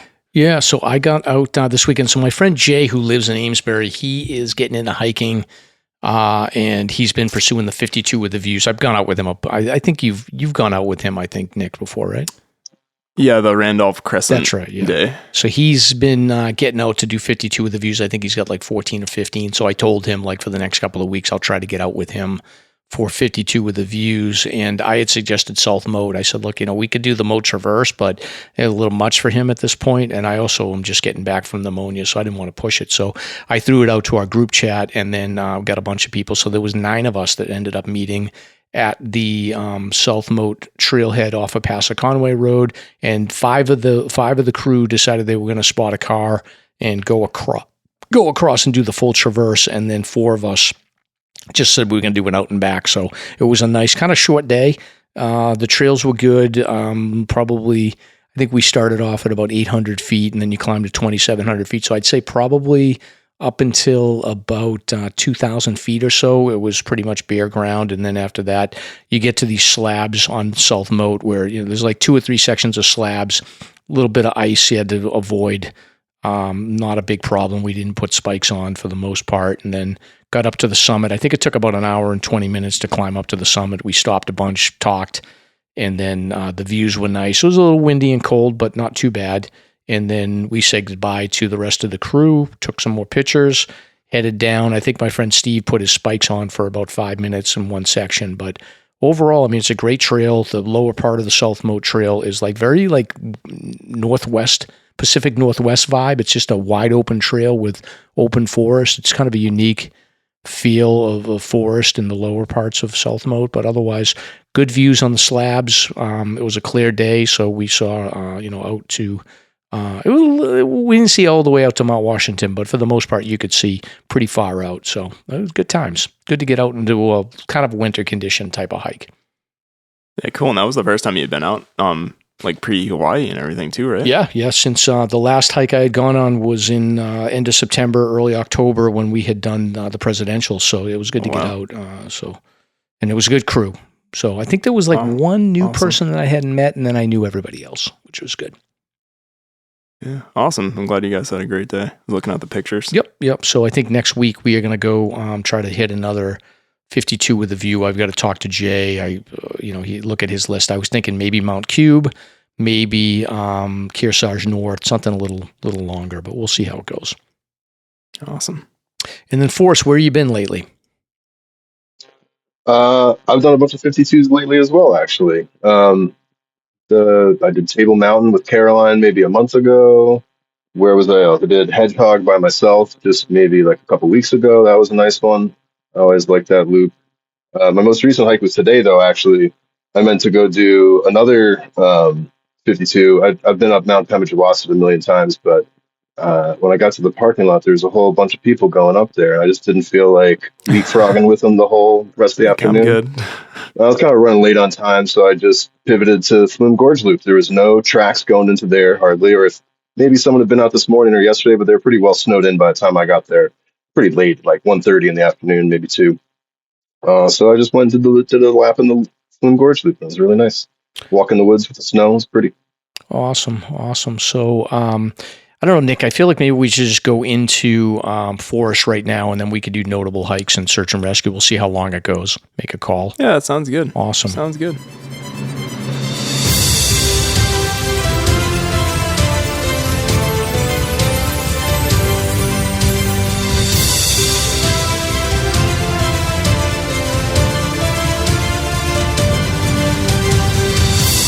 It's time for Slasher's Guest of the Week.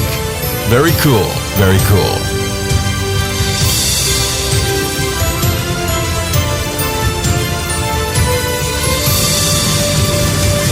All right, Forrest, so this is your moment. So you got out hiking today.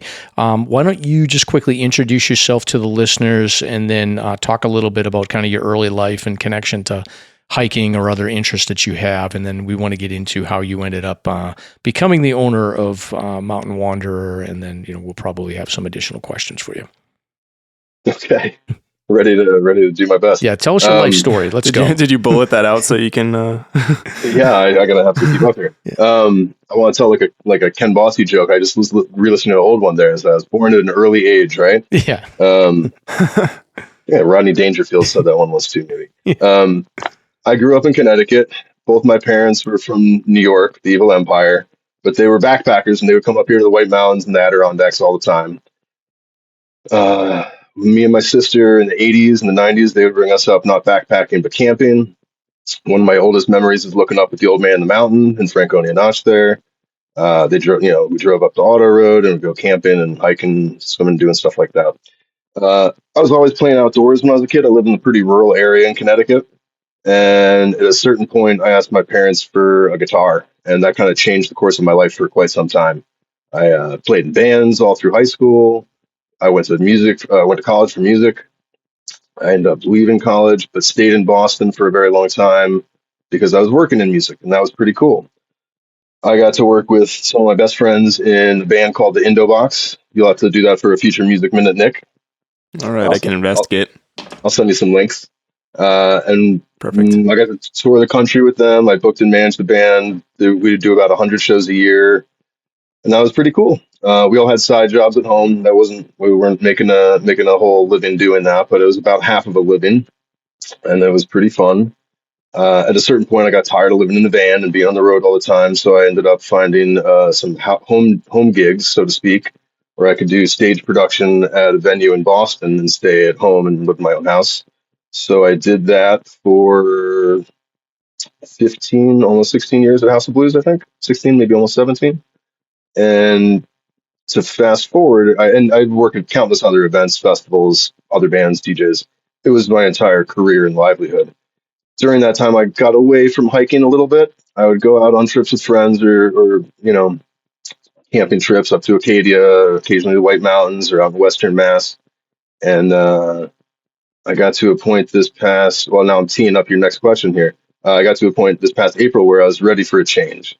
I'm 42, and I was just tired of working 70, 80-hour weeks. And Yeah, like a lot of nights and weekends, right? Almost nothing but it. And it wasn't just the nights. I was oftentimes as the production manager at that venue, I'd have to be there landing the trucks and buses oftentimes at 6 or 7, 8 in the morning, and there all the way until those trucks and buses left Lansdowne Street at 1 or 2 in the morning. And I'd have to be back the next morning and do it again at 7 again, you know? Did you find in that industry, and I'm curious because I don't really know this to be a fact, like so you stuck it out for a long time, but I'm assuming you've got a lot of people in different roles that are coming and going. And it's like a cool place to work for a while, but then they want something, either the hours are more consistent or, maybe the money isn't where they want to be. So you get good help, but then they move on to other things in the future. So I'm assuming it might be a tough industry. Oftentimes, I was lucky to have an excellent crew, starting as a stagehand and then worked my way to stage manager and production manager. The people that I got to work with in that department are some of the best in the country, and we literally win awards at that venue for being such good and tours' favorite venues to stop off at. It was great. That's probably the biggest thing I really miss about working in that industry is all the excellent and cool people I got to make friends with. Awesome. Did you get to meet a lot of different artists and stuff? I'm just thinking of all the shows that I've seen at the House of Blues, like over the years over there. Oh, yeah. Did you get to meet like a lot of the people that would be playing? And oftentimes, Okay. moreover, I'm usually working with the tour manager, their production manager, their sound guys, light guys, you know. Sometimes I'd meet the artists. There's some funny stories. There's some, get me on a hike sometime and I'll share a couple cool stories. But sometimes they're jerks too, and, they're miserable assholes. And you're like, fuck that. Excuse me. Sorry to bleep that out. No, it's all good. Everybody's different. But that was part of the cool part of that job is that every day is different, So you've done that, but you wanted to make a change. So what brought you to, and obviously it sounds like you've always come up to New Hampshire and you're familiar with it, but what prompted you to really look at like a significant life change like you've had with purchasing the Mountain Wanderer? I mean, truthfully, I was just ready to be done with the industry as a whole, probably, but I worked in a windowless, noisy, crowded, smelly building. So being out in the woods is the antithesis of that. And I didn't know what I was going to do when I left the job. I did a lot of freelance work for a few months, and I was lucky to have so many friends that would set me up with work. But it was truly just serendipitous when Steve announced he was going to close the shop, and I talked it over with Caroline, my partner, and we thought about if it might be a reasonable thing to try and investigate at least. So we talked with Steve, and he showed us some numbers and figures about how it'd been doing, and we decided it was a worth taking the chance and trying to keep the business alive, and gets us all the way up here in New Hampshire, where now we're 5 minutes from the woods and all the places we like to be to go hiking and kayaking and stuff. So it just seemed too good to let pass. How often did you go into the Mountain Wanderer before were you very familiar with it before you made this decision? Yeah, I've been going there for probably about 7 or 8 years. I used to volunteer with the Friends of the Fells for the Middlesex Fells in Massachusetts. And the guy who was the chair of the stewardship committee there before I was, he handed it off to me for a couple of years. But he recommended that I go visit Steve when I had a particular couple of questions. He said, you got to go see this guy named Steve at the Mountain Wanderer. He's going to know what you're talking about. So that was the first time I walked in, probably in 2018, I think. And I just kept going back after that, buying books, and I'd call Steve and ask him for trail advice and stuff. And I'd try to always buy something whenever I went in. And it's always cool conversations or meeting other cool people in the shop. And it just kept going from there. When he announced in June that he was going to close, our initial idea wasn't at first to buy it. We were on a little camping trip, and we popped in the store and bought a bunch of books. And I bought all the Steve guidebooks that I didn't have yet, the Waterville one, Ponds and Lakes, and got him to autograph them all, and it was on our drive home that we started kicking it around, saying, well, what if we bought all the books? How was the adjustment moving up to Lincoln been for you, or the area? We really like being here. We're away from all of our friends from Massachusetts and our family in southern New England and Western Mass, but it's really cool being here in the mountains. We've made some good friends locally here already, and it's been a really warm welcome from both the Lincoln community and from the hiking community. The people around town are really nice, and we felt a lot of support there. And certainly all the thanks and gratitude we felt from the hiking community for keeping the shop open has been very, heartwarming as well. So we feel very welcome and we're pretty psyched about it. That's awesome. And you talked about this in full condition, so you have expanded a little bit. So your wife has a more of a traditional gift shop next door at this point, which is that's new for the location, right? It is, and I should clarify real quick. We're technically not married, but we've been together for almost 11 years, so it may as well be. But so yes, she runs the gift shop side of things. If you've been in the Mountain Water before, you've seen the same thing. Yep. Some people come in there and it's a kid in a candy store for hikers like us, but you also see people come in and look around and they're like, oh, this isn't for me, and they walk out in 5 seconds. So we wanted to be able to appeal to the everybody else, the not map and book crowd as well, and that's what the gift shop is about.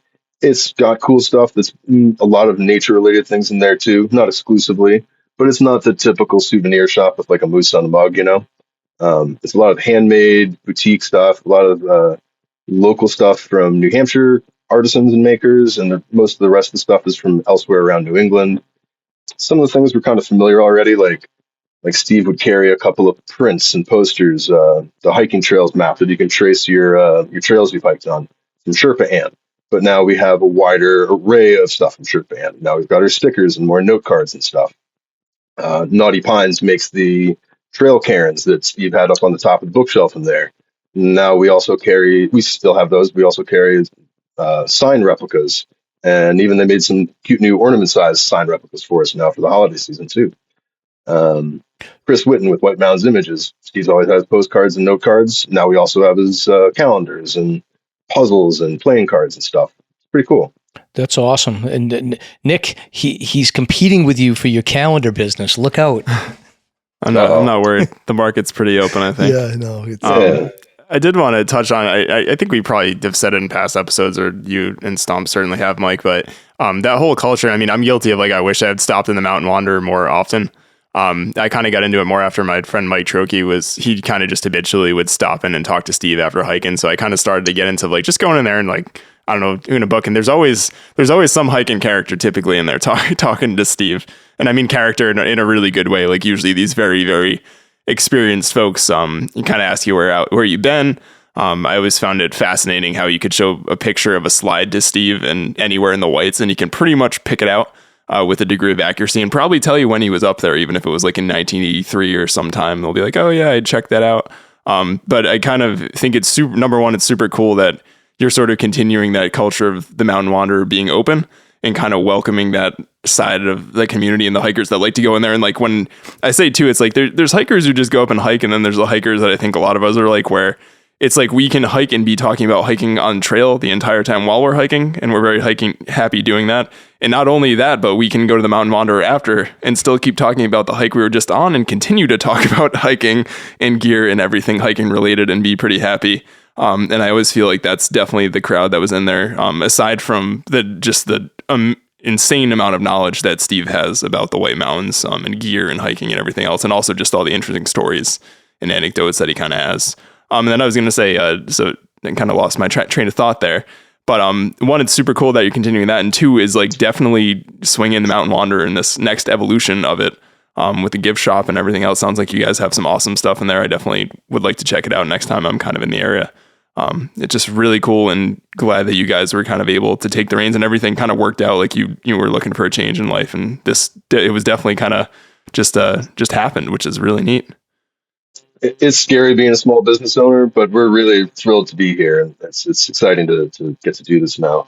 The people that come in there, I'll circle back to Steve in a second because that's a whole other can of worms.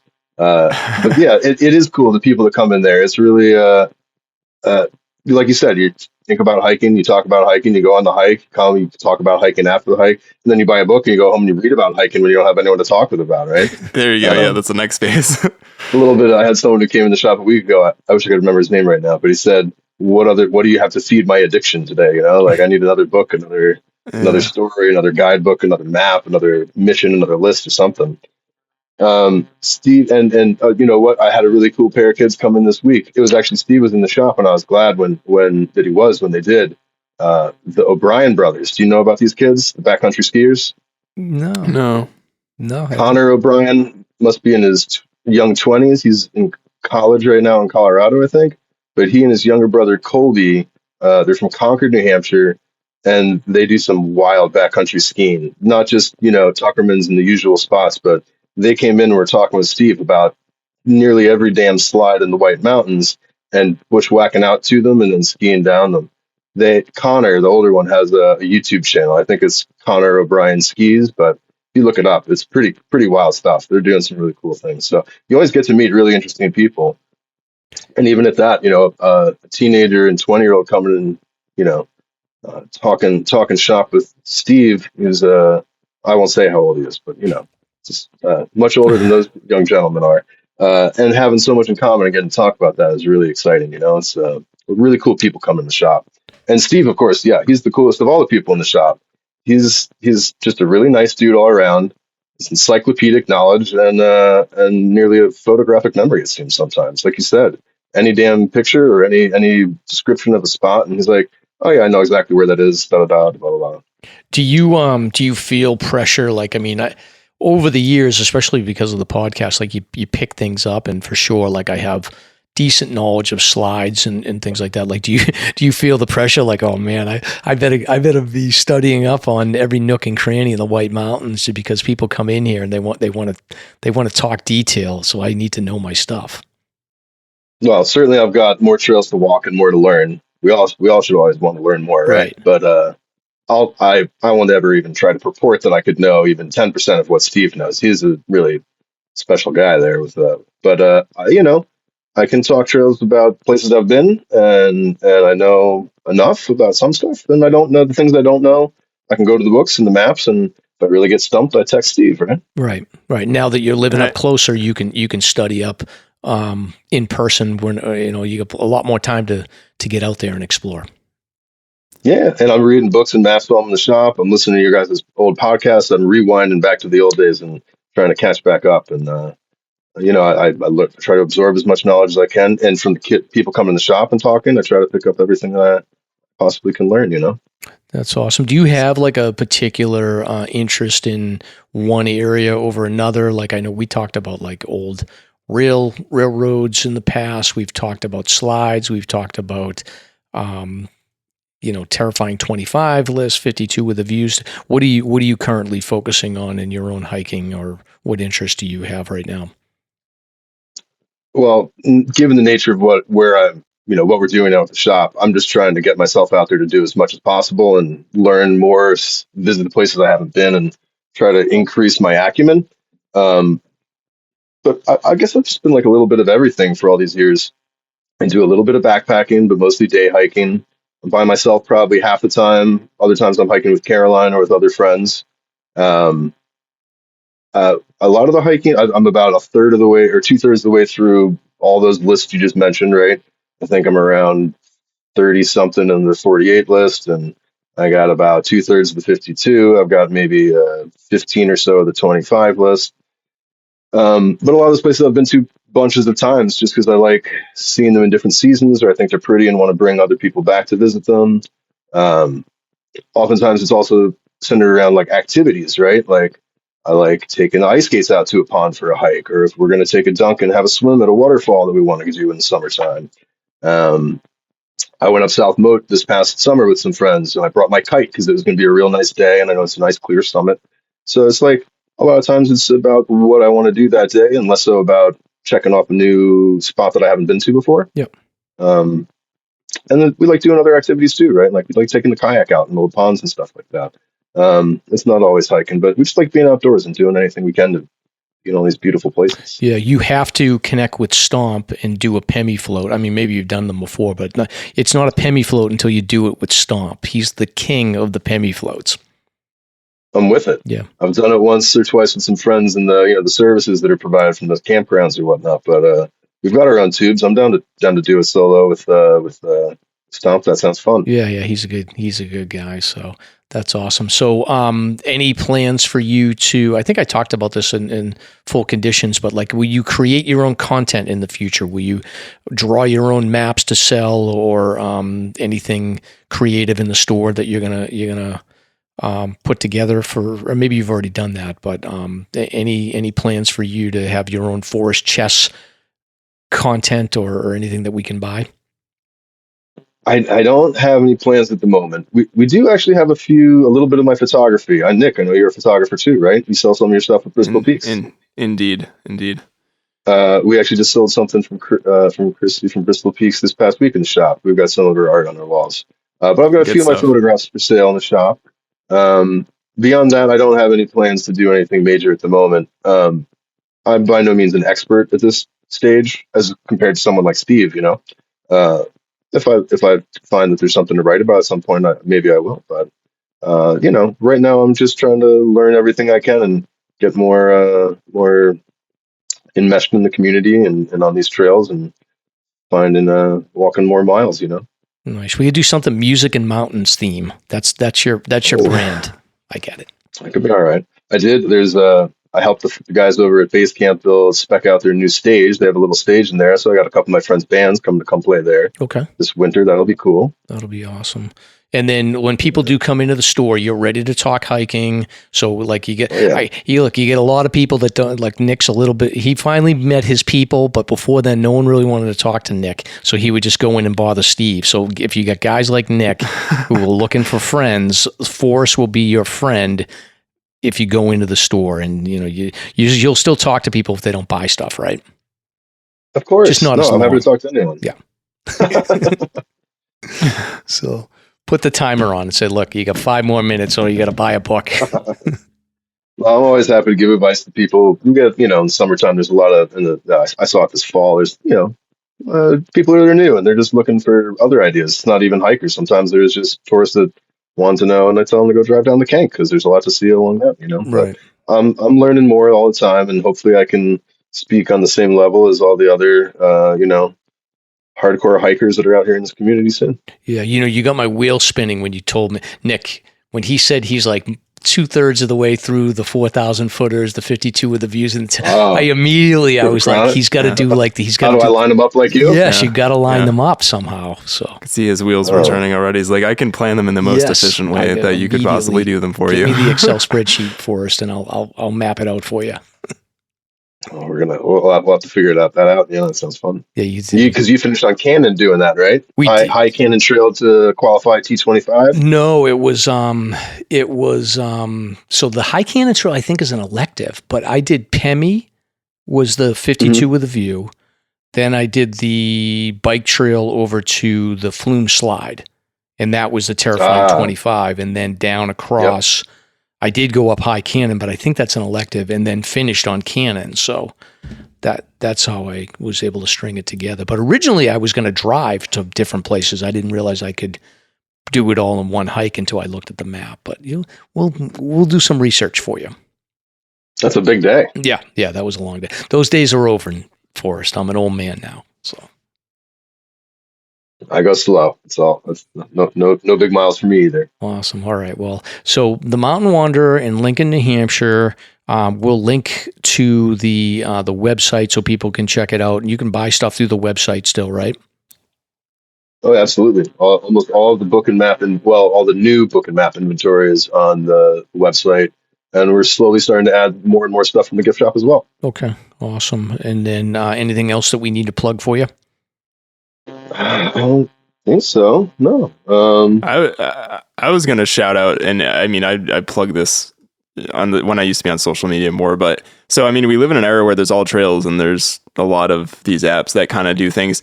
The hiking the 4,000 footers of the White Mountains book that Steve is a co-author of, along with Mike Dickerman, which I imagine is probably a pretty good seller for you, hopefully there for us.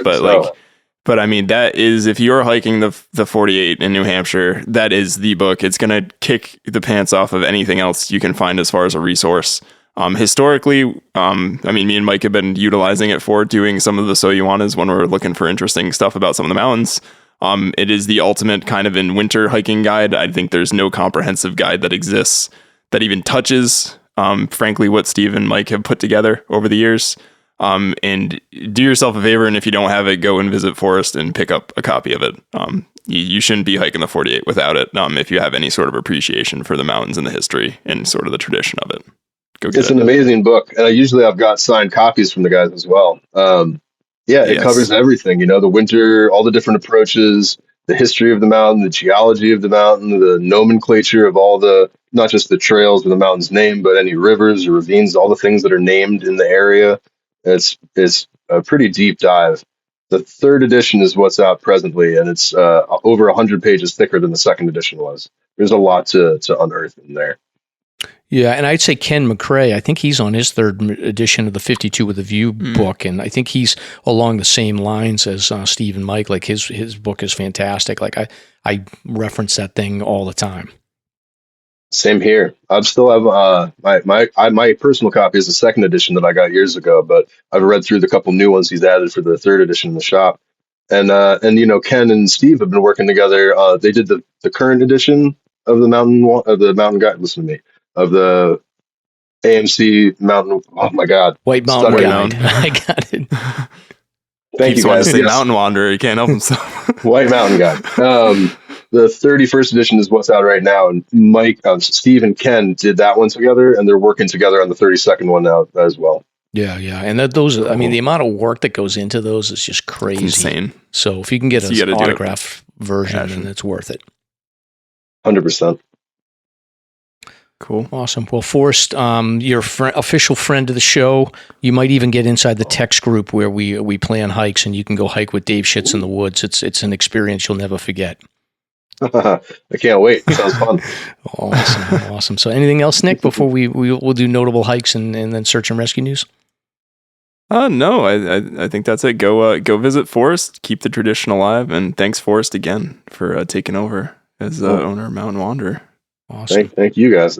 And while you were talking to, I grabbed Connor O'Brien's YouTube channel, so I'll include that in the show notes too for people to check it out. Oh yeah, doing super cool stuff out there. Yeah, I was watching a little bit as you were talking to multitasking, and yeah, it looks pretty sick. So he's got some stuff out in like Colorado too. So he's not just doing New England, which is good. Yeah, he's out there for college, so he must be doing a lot of skiing when he's out there now. Yeah, and, he came in looking for maps as well. Like to your point about like the all trails and stuff, it really is important. Whether it's a map or Steve's book or other books, that gives so much more context to the hikes that we're doing. So it's not just following a dotted line on your phone and checking something off your list or whatever. It's it gives us so much more depth to the experience when you know about whether it's the animals or the history or the just what you're going to find on the trail. Yeah, not to be entirely hypocritical with using apps. I mean, they're very helpful in their design, but you got to realize like there's this whole other layer of if you're into hiking and you're a hiking nerd, like you need to pick up some of Steve's books and read them.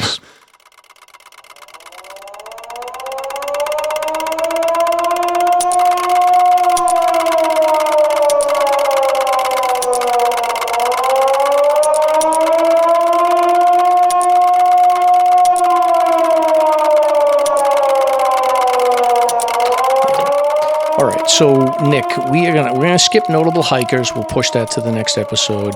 But I think we got a couple of search and rescues, and then we'll do your Franconia Notch segment as a wrap up here. So, I'm gonna skip the national news and just talk about the three local ones here because we didn't get to the Monadnock rescues last show. I don't think, right?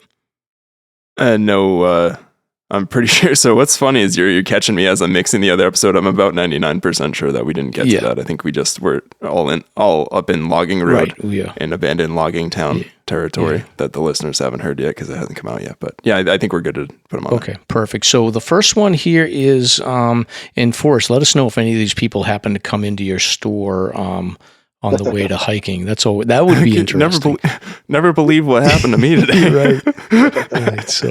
So this was on Thanksgiving, 6 p.m., November 25th on Thursday. So on Davis Path, there was two hikers, one from Westerly, Rhode Island, 67-year-old lady, and her sister, 65, of California, were staying in the nearby Notchland Inn, which is a great little inn. And shortly after 3:30, they decided to go for a walk on the Davis Path.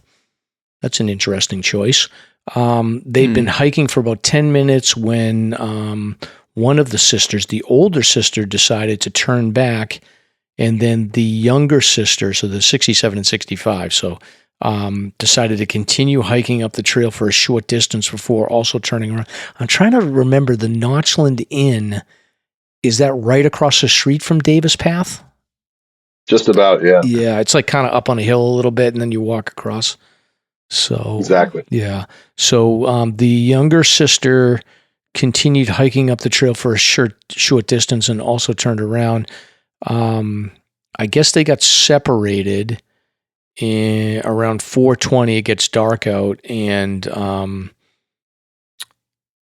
I guess the younger sister was looking for the older sister, and all right, I'm just going to use their name. So Catherine is the older sister. Caroline is the younger sister. So Caroline is the same name of my daughter and your not wife. Girlfriend. So anyway, so Catherine is missing. So Caroline's freaking out, and she goes back and gets a flashlight and could not locate her. And eventually, I guess what happened is Catherine, the older sister, lost the trail, and they were able to hear her yelling. And then I guess they found her several hundred yards downstream of the parking area, and she was stuck on the other side of the Saco River. So I guess she missed the bridge somehow. And all is well. They got back to the trailhead around 8 p.m. So that is not a good place to go for a walk in the dark, ladies. So, and then these other two, Nick. So there was a couple of incidents on Monadnock, and I think we know from talking to many folks over the years that a lot of times these Monadnock rescues end up just getting picked up by the local staff below that sits down in the headquarters area, and they don't even make the news. But these ones made the news. So Sunday the 23rd and Saturday the 22nd, there was two rescues. One was another Rhode Islander that suffered a lower leg injury while descending. My brethren. Shame, Nick. White Cross Trail from the summit. So she was hiking with her boyfriend, slipped. They called 911, and a Monadnock State Park Mountain Patrol Ranger responded with medical equipment, splinted the injury, and she could not bear any weight on it, so they had to carry her out in a litter. So they got Upper Valley Wilderness Response in there to help out along with state park employees, and carried her out down the White Cross Trail. So story as old as time. White Cross, White Dot is always a tricky area to go down, Nick, on Monadnock. Yeah, I mean, they're steep, even though it's the common route. I mean, it's steep, and it's also like, obviously this was like ice and stuff factors, but even in the summer, like there's some parts of that are just very eroded from all the foot traffic. Even though it's slab, there's parts that just are not very grippy anymore. Oh, it's slick, and I think that people just they don't wear great hiking boots or trail runners that are grippy. I think that a lot of times they're wearing just regular sneakers, and they just, there's that I don't know if it's a White Dot or White Cross, there's a little chimney that you can kind of go down, but I notice people don't know enough to kind of wedge their feet in that little V section to give themselves a little bit of pressure, and they go on one side or the other and then let loose. So not good. But this next one is on the Red Spot Trail. So this was on Sunday around 4:15. It's getting dark out. New Hampshire State Police learned about a pair of hikers lost in Monadnock State Park. They made a cell phone call to 911 looking for assistance, and the GPS coordinates they picked up were having them located off trail south of the Red Spot Trail. I don't know exactly where that is, approximately 1,000 feet below the summit. So the conservation officers were able to send a link to mapping software that allowed him to guide the hikers back to the trail. But the hikers only had lights from their cell phone, and they weren't properly dressed for the snow-covered trail and freezing temperatures. They had lost the trail due to the recent snowfall and ran into some trouble. So a couple of conservation officers went up and located them at around 6:40. They gave them headlamps, hand warmers, mittens, microspikes, and fluids. A 21-year-old and a 23-year-old from Somerset, Mass. I think that is also down by your neck of the woods, Nick. That is also, not my home place of birth, but like Toontown's over, basically. So Rhode Island and Southeast Mass are not having a good week. But they were able to get back by 7:25. And that's all we have, Nick. That's all we have. So good. A couple of missing hikers, a couple of injured hikers, and we're good to go. Excellent. Forrest, have you ever gotten into a search and rescue situation where you feel like you're going to have to call 911? No, thankfully I haven't. And just like everyone else who listens to the show, I'm going to do everything I can to avoid that. And I hopefully am prepared enough that I can survive overnight or self-rescue if I needed to. But no, I haven't felt the need to ever reach out. The scariest I've ever been is walking up the Watcher the first time, and I was solo, and I went up the left gully. Nope. I didn't know better at the time. And I too have the same story, Forrest. Part way up, and I was sitting there like, finger clinging to the Chaucy rock and being like, well, this might be the day I die, I guess. I don't know. Was there like, the thing that cracks me up about the Watcher is like sometimes on that left gully, there'll be like paracord tied to a tree. It's like, who's going to put their life into the paracord, the risk. Trust. Yeah, right. Mm-hmm. Yeah, that seems to be not an uncommon tale. The more people I talk to is the solar Watcher ascent, and you think the left gully looks better, and the left gully is definitely not better than the right gully. I didn't have much information when I went, so I just kind of like arrived at that spot, and I'm like, well, I guess that's clearly the Watcher right there. That's the way I gotta go, right? Right. Yeah, you don't realize that. So for listeners, if you're not familiar, first of all, if you're gonna do the Watcher, like text us on Instagram, we'll take you. Don't do it alone. But if you do, I won't do it alone again. Yeah, don't do it alone. Try to find a friend that's done it. But if not, then just go up the right side. It's just branches over, and you'll be fine. It's a lot safer. So.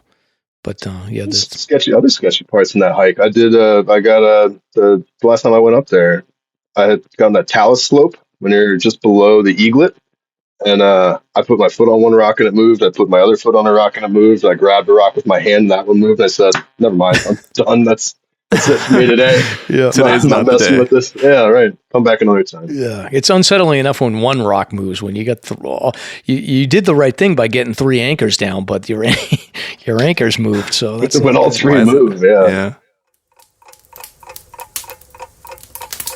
Let's dive into some White Mountains history, shall we?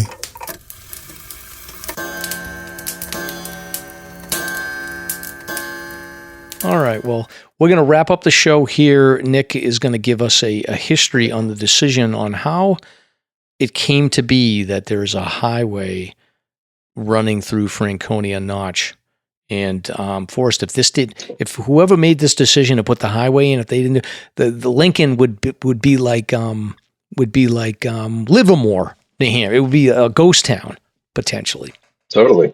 Loon lives off of that 93 access from Massachusetts. Yes. Southern New Hampshire. Yep.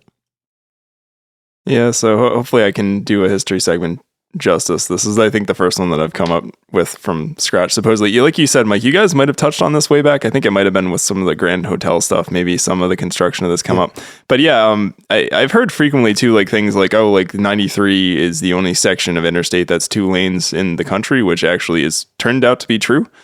From all the research that I found. But I figured I'd dig into a little bit of a background behind when sort of Interstate 93 was created. All of us drive it a bunch, and I'm sure many of you listening have driven through Franconia Notch probably ad nauseum, and you just kind of go through it and you don't think much about the fact that it exists, and it's this great artery that takes you right back south to Boston, or maybe you live in Manchester or Concord or wherever, and it can take you right back from Franconia Notch or sort of the heart of the Whites right back home. So I figured it'd be worth chatting a little bit more of it. So specifically, I kind of wanted to go into sort of the decision of how Franconia Notch was chosen to be the logical pathway for Interstate 93.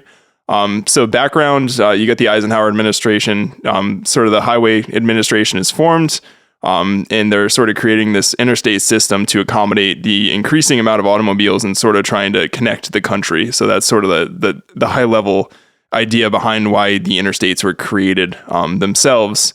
In 93 was primarily designed to be the north and south route from Canton, Mass. In its southern terminus to St. Johnsbury, Vermont, its northern terminus. It would connect between 89, 91, and most major highways in the area. In addition, it's going to pass through pretty much Boston, Concord, Manchester, a bunch of major cities, sort of just connect Massachusetts to the heart of the Whites, along with Vermont, and allow tourism access to the White Mountains, which was also sort of a big consideration for it.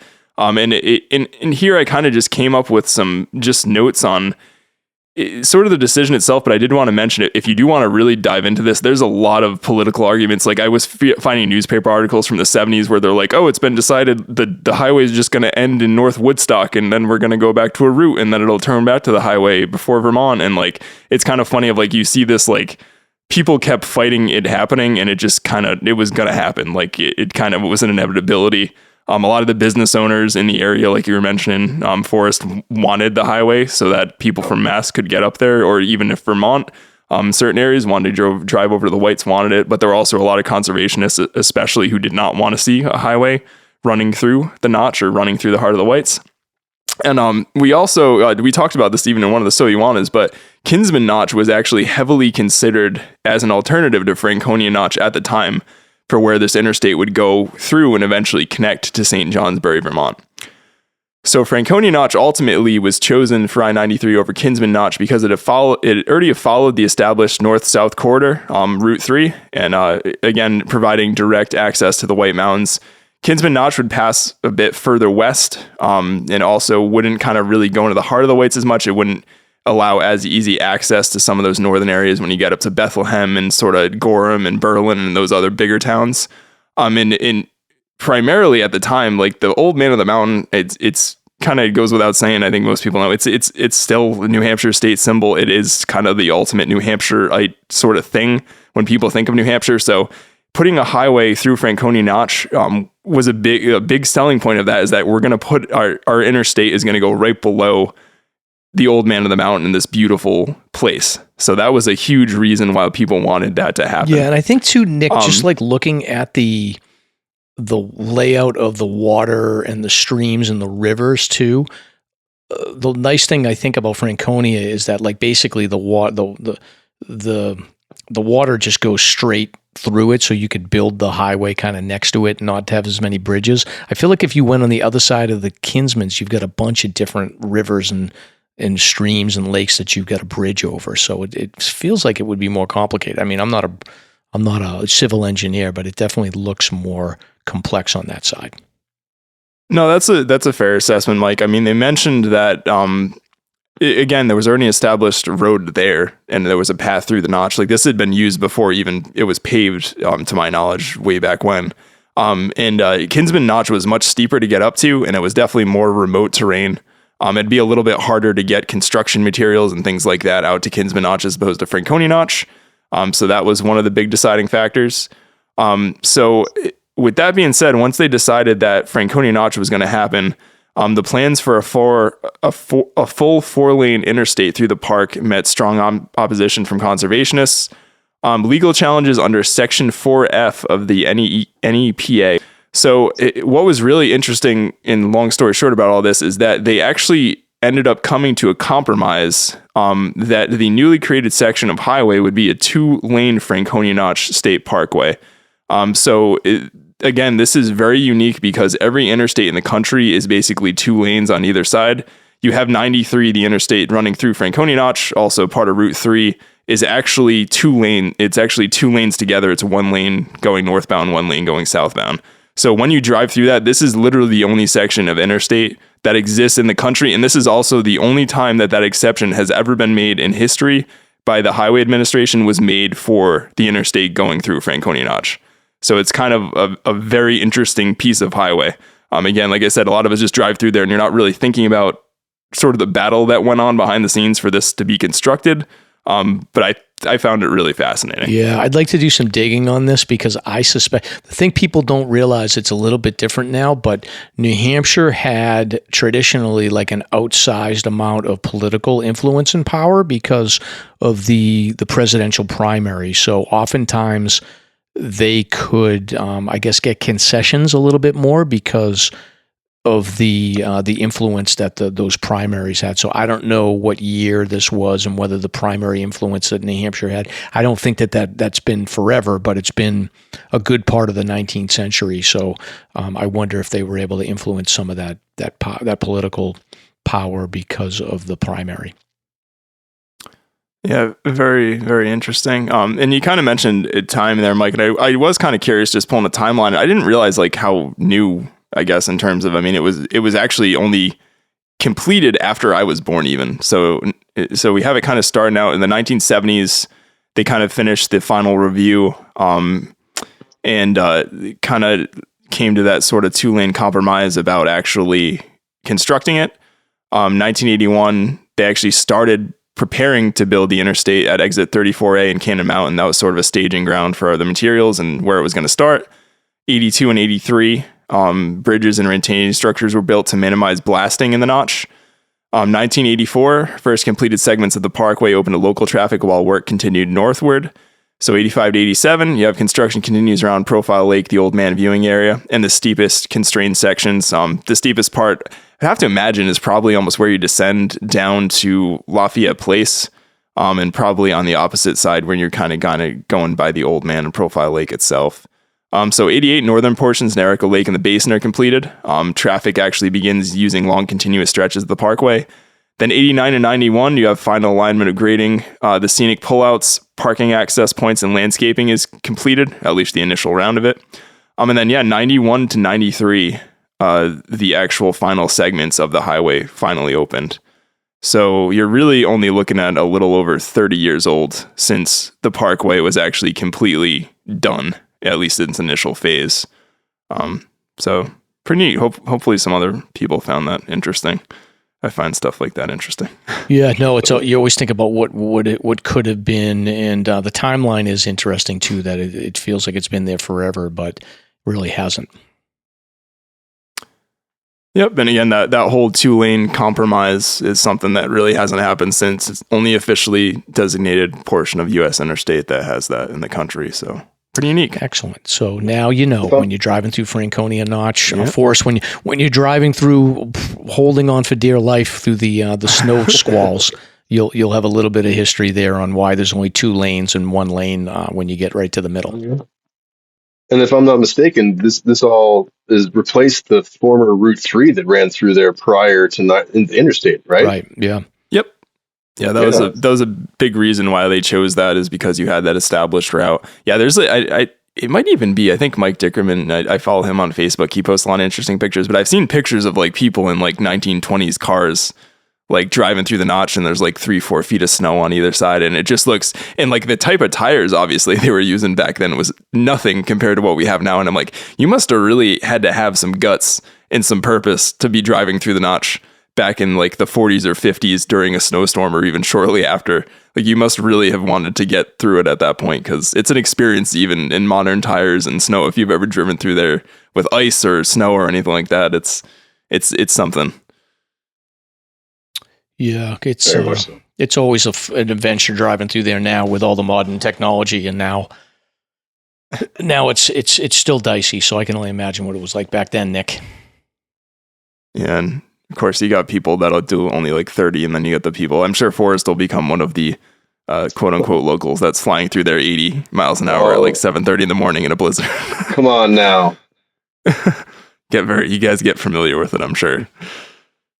Awesome. Well, thank you so much again, Forrest. We're at our 2-hour mark, so we're at our limit. Please. And not thank our you limit, guys so but much. like our self-imposed limit. So, but thank you so much for joining us. Definitely, the listeners, stop by, talk to Forrest, buy some stuff in the store, and support the Mountain Wanderer. And I'll definitely be doing the same when once or twice a year I actually enter Lincoln. When I'm not in North Conway, but I'll get over there for sure.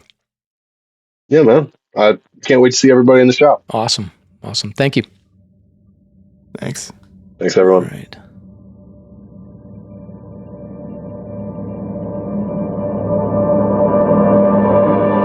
Thank you for listening.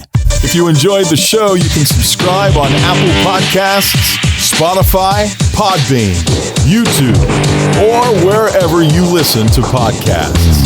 If you want to learn more about the topics covered in today's show, please check out the show notes and safety information at SLASRPodcast.com. That's SLASR podcast.com. You can also follow the show on Facebook and Instagram. We hope you'll join us next week for another great show. Until then, on behalf of Mike and Stomp, get out there and crush some mega peaks. Now covered in scratches, blisters, and bug bites, Chris Staff wanted to complete his most challenging day hike ever. Fish and Game officers say the hiker from Florida activated an emergency beacon yesterday morning. He was hiking along the Appalachian Trail when the weather started to get worse. Officials say the snow was piled up to 3 feet in some spots, and there was a wind chill of -1 degree. And there's 3 words to describe this race. Do we all know what they are? Only one hill!